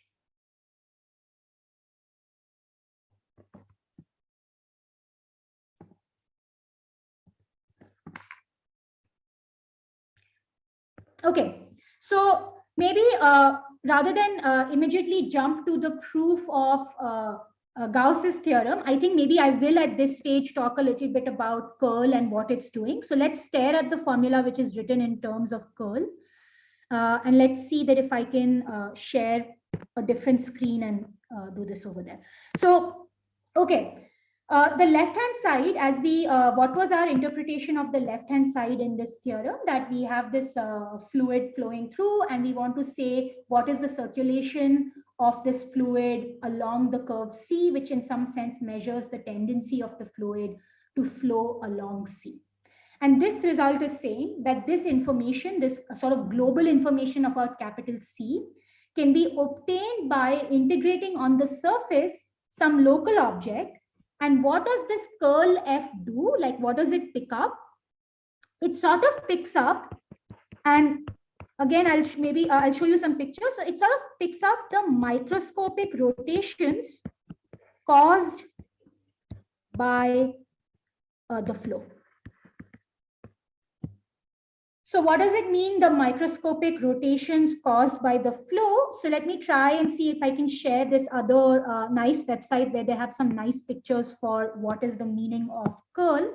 So I hope I have it opened somewhere. Let me check.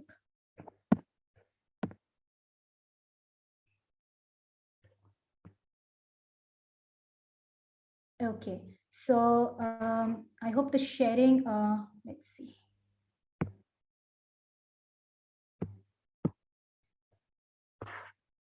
Okay, so I'm not sure if the images will, okay, first of all, I think my screen has not started sharing it. Okay, it's sharing now.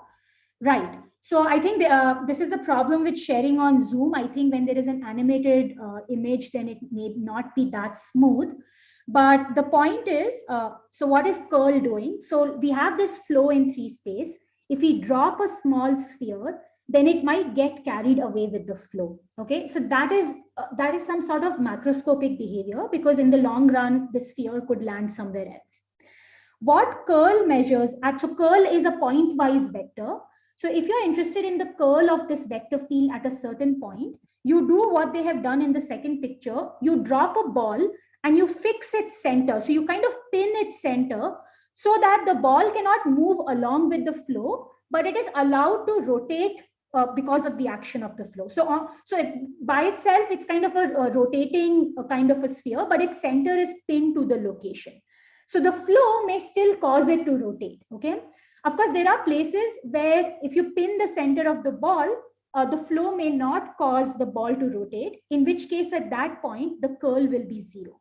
So what is the curl measuring? The magnitude of the curl is sort of measuring the speed of this small rotation, this rotation at that point.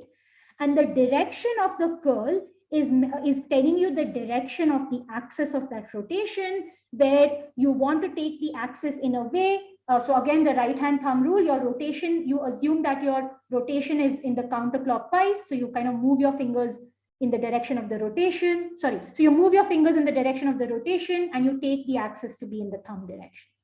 So that's the standard convention. But the point is that this curl is sort of picking up sort of these infinitesimal, information, this rotation that is happening at that point. And what is sort of described, so there are several different situations described over here. So they give you pictures of the situation where the curl is 0. They also show you pictures where there is non-zero curl, but it is the same at every point. So if you take this ball and you move it anywhere else, there will be rotation, but the behavior will be exactly the same no matter where you place it. They also have examples where globally it seems like the sphere wants to move a certain way. So if you drop the sphere and you don't pin the location, it will sort of move, let's say, in counterclockwise direction. But if you pin its center, then it will start moving in clockwise direction. So this microscopic information may be different from the macroscopic information. So they have these various examples, but I kind of like these little applets because they kind of help you visualize curl. And what we are saying in this, what is it called? What we are saying in Stokes's theorem is that if you somehow want this global circulation around the curve, you have to integrate these minute rotations over the surface. As you integrate these minute rotations over the surface, you will get the global circulation. That's the idea over here. Okay, so yeah, this is what I wanted to share about curl, and maybe we can come to the second theorem, the Gauss theorem, and actually that's a little easier to prove. So let me quickly talk about its proof, and then maybe we can stop over there. Okay, so let's go back to the notebook. Okay, so how did we want to prove this? So again, we'll do what we kind of generally do, which is we make certain simplifications. This is actually, we don't need to invoke, we actually don't need to invoke any of the, we only need to invoke the fundamental theorem of calculus on intervals, in fact. So what's the idea? So proof of theorem 4. What I'll show is, so I'll first of all work with a special region. And what is the special region? Here, we'll assume that our surface is kind of bound between two graphs. So it may have some vertical walls, but essentially the description is as follows. So it's X, Y, Z in R3. Oh, I have time until 8:10. Sorry, I was kind of rushing through this because I thought, okay, fine, good. So then we can sort of do this a little bit more peacefully. So my X and Y is coming from capital E. So E is now a nice region in R2. And my Z lies between the graphs of two. My tablet is creating, okay. So let me.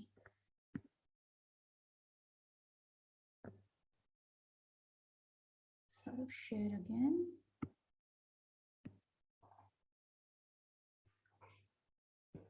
Let's see. Right. So Z lies between. So this region is bound between the graphs of two, and these we'll take to be continuous functions. Actually, we can, yeah.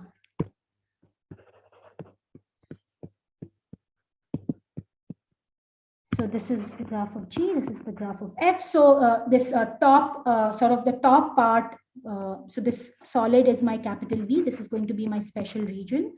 And there are three parts to the surface, the boundary surface. There are the vertical walls over here. There's the top part, which is what we called an explicit surface. And there's the bottom part, which is also an explicit surface. And because we want to, so we know what this outer unit normal will look like. So on the walls, it will just point in the direction of the XY plane. So they'll be parallel to the XY plane. And then on the top, they'll sort of point upward, and at the bottom, they'll sort of point downward. Now, something I should mention over here, that both the top and the bottom, they both admit a rather simple parametrization via these graphing functions. So we had given this parametrization very early on in the lecture. Now for capital G, that is exactly the parametrization that will give you this orientation. So if I take actually UV, comma GUV, if this is my parametrization, then small n phi coincides with the given n. It coincides with the given outer unit normal. Whereas if I take, so let me call this phi G. If I take the same idea for the parametrization of the bottom plate, then here the parametrization, the normal coming out of this parametrization will be minus of the given normal. So if I am using, if my choice of parametrizations are these two, then for the bottom part, the bottom edge or plate or whatever, for that, if I integrate using this parametrization, I need to put a minus sign. Okay, so this is what I was saying earlier in response to why are we, if we are fixing the outer unit normal, why are we not doing this for Stokes' theorem? Here, when I choose a parametrization, I have to respect the given normal. I have to take that into account. Okay. So what is the idea over here? So what we will show for this region, we will show And once again, we will only show a piece of the formula. So we will show the following: the triple integral part, I will only deal with capital R, the third variable in my third component of the vector field.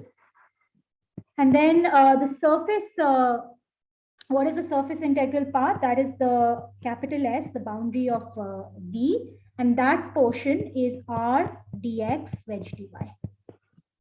So if you're sort of wondering, why do we make this choice? So just as we did with Green's theorem, the idea is that you will take your solid region, you will divide it into, you will somehow show that you can divide it into special regions of this kind. And then for each of those special regions, you will prove you have this formula. Let's say for each of the special regions, you have this formula.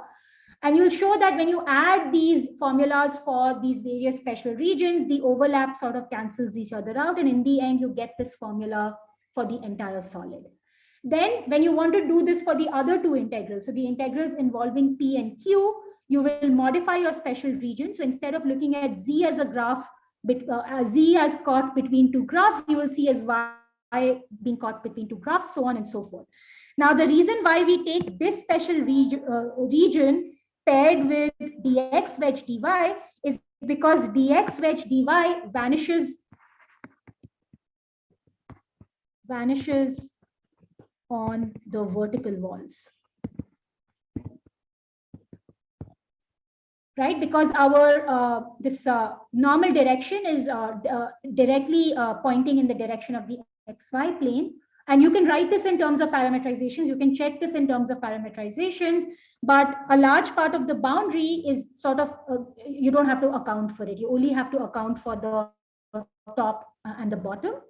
But we'll start this proof from the right-hand side. So another reason why we take this special region is because we actually know we have a very convenient way of writing this, right? So if I look at del R by del Z, and now let me write down the arguments. So how does this integration work? So we can actually integrate, this is del X, Y, Z. So the way this will work is I will integrate this between these two graphs, and then I can do the other two integrals. So I have, what do I have? So that is capital E and dx dy. And again, we are using properties of double and triple integrals that I have not gone into at all. So I'm just sort of not going to talk about that. But now what happens is that we can apply the fundamental theorem of calculus. So what we are doing is we are fixing, so for a fixed x comma y, consider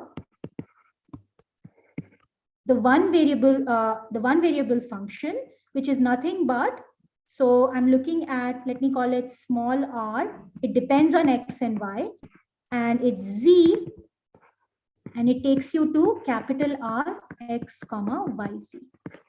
So what that means is that if I take its derivative, one variable derivative, then I just get del r by del z x y z. That's what's happening. So now I can apply the fundamental, and this function, I'm viewing this as a function on. So what is the interval that I'm viewing it on? So it's actually a function that goes from fx comma y, gx comma y. This is the interval. Remember, x and y are fixed. So this is just a closed interval, and this is a real value function. Okay. So by the fundamental theorem of calculus, I just get that this is r of x, y, g, x comma y, dx, dy, minus, and I have these r of x comma y, f x comma y, dx, dy. But you know that this is exactly how we define our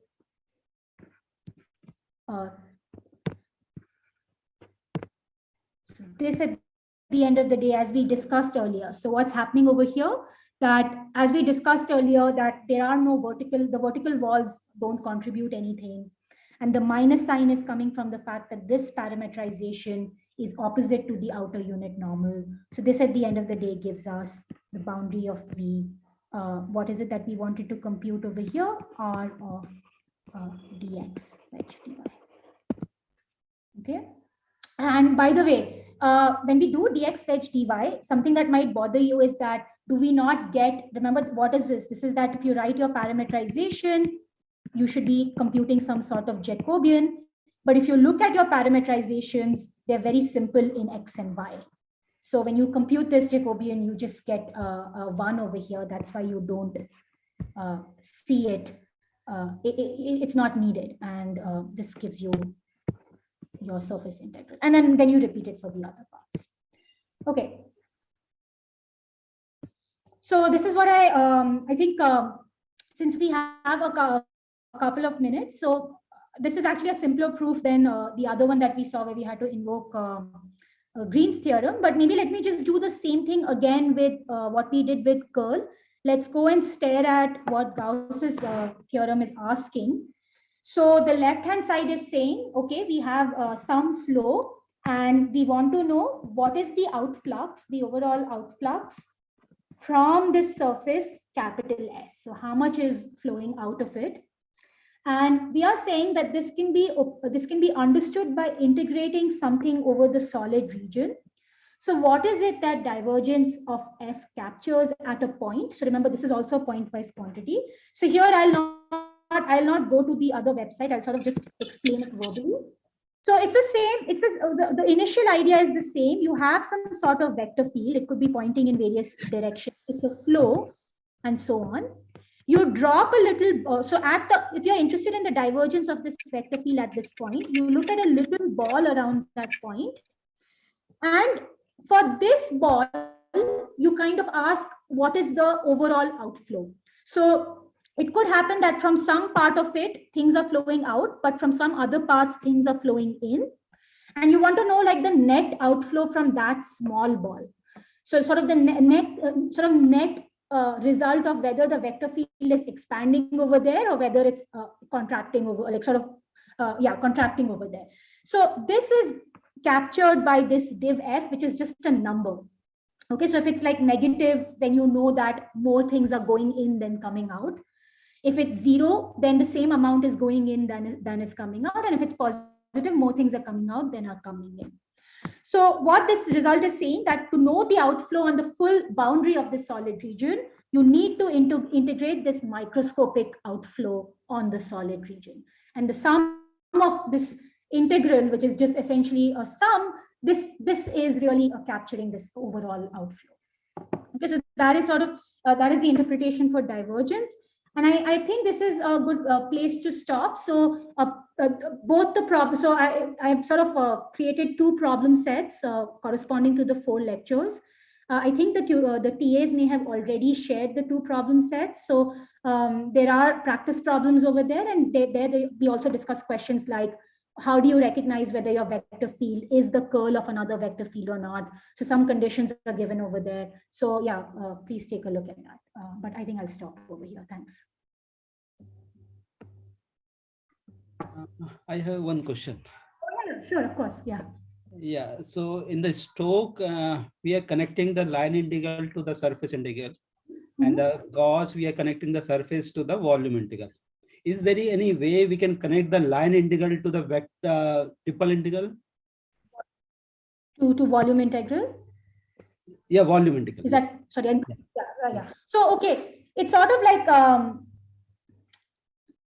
so it depends on the setting really, but there is this fundamental issue that sort of came up earlier. So if you have a solid volume like this, and you look at its boundary, so in my statement of Gauss's theorem, I said that I call this an orientable closed surface. The thing is that if you are the boundary of capital V, you will be closed. So this guy itself will not have a boundary. So there is no natural curve over here. Okay, so there is no natural curve that I can connect V with S to. One thing you can ask maybe is, okay, if I have some sort of solid region like this, you may think, okay, there is some curve over here. So then the only solution is you treat this as a solid region. So there is no like a third, there's no some other formula that I know that somehow connects volume to curves. I only know it through these 2. What you do is you treat this cap as one surface, you treat this other cap as another surface. And maybe transfer this information to S1 and S2. Somehow you already know S2, so you can get rid of that. You get surface integral, and that you transfer to the boundary curve of S1. But for that, you already need to know the surface integral on S2. So maybe you can throw that out. So what you will get is, you will get V is S1 plus S2. But this you know, so that means I can take it on the other side. And then S1, now it is in the setting to which I can apply the first theorem that you get as some sort of boundary integral. But then you see that the boundary, this still involves a volume and another surface integral. It's to do with the fact that if you take the boundary of this volume, you'll get a surface which there's no natural curve connecting. Like if you have a curve, there is no natural volume, there's no natural solid region. And if you have a solid region, there is no natural curve to go to. That's the problem. So, I mean, I guess the short answer is no, but the long answer is you do something like this, you connect the two results. Okay, thank you.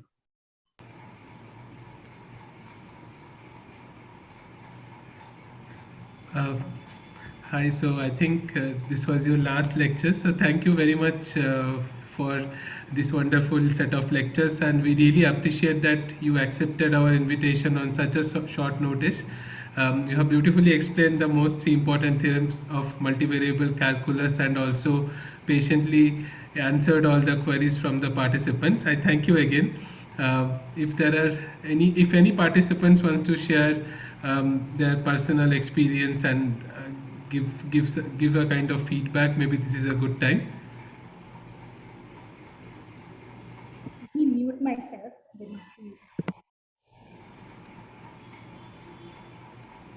Yeah, madam, this is Deepak. I'm very thankful, madam, for sharing all the knowledge that you have. Actually, we teach this topic at our TY level, but not in so rigorous. Like we teach like line integration, surface integral, and we do this Gauss divergence theorem, but not in such a huge detail. Like even for an undergraduate student, finding a parameterization for a curve or finding a parameterization for a surface is also difficult. So thank you for sharing your all knowledge with us. Thank you once again, madam, on the behalf of participants. Yeah. My pleasure. Thank you. I would also like to add. Please go ahead.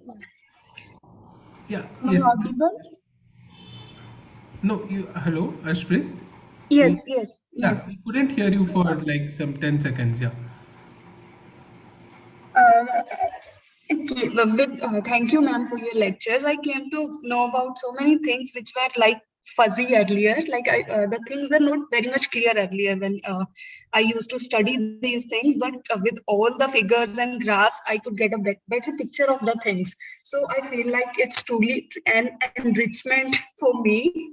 Thank you so much for your lectures. Oh, my pleasure. And please, do continue to draw a lot of pictures when you're dealing with this part of multivariable calculus, even for your students. Yes, really makes a big difference. And if you can get some extra, there are lots of good videos online. I couldn't bring them up in time, but I really encourage you to explore those because sometimes it is hard for students to visualize. Yes. So please sure, ma'am. Now, obviously, we will do clear. Thank you so much. So if there is I can say because this is the Hemant. I am asking the most of the question of your talk. So yeah, I like the talk very much, and because we are teaching in engineering student, but this more regular parameterization and all we are not teaching because engineering kind of they're not much understandable. But we are enjoyed, and most of the things you clear with the graphical and all. So I like the talk, and thank you so much for your talk. Thank you for your questions, Hemant. I really enjoyed them. Thank you. So if there are no other comments, I would like to thank Purvi again, and we hope that we will call you again for if there are any such occasions or workshops. We hope to meet again. So thank you so much. Yeah.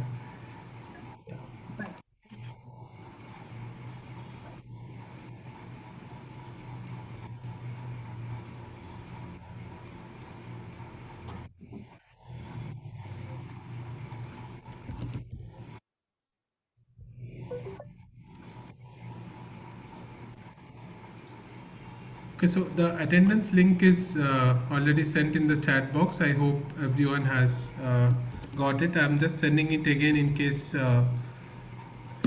you have missed it.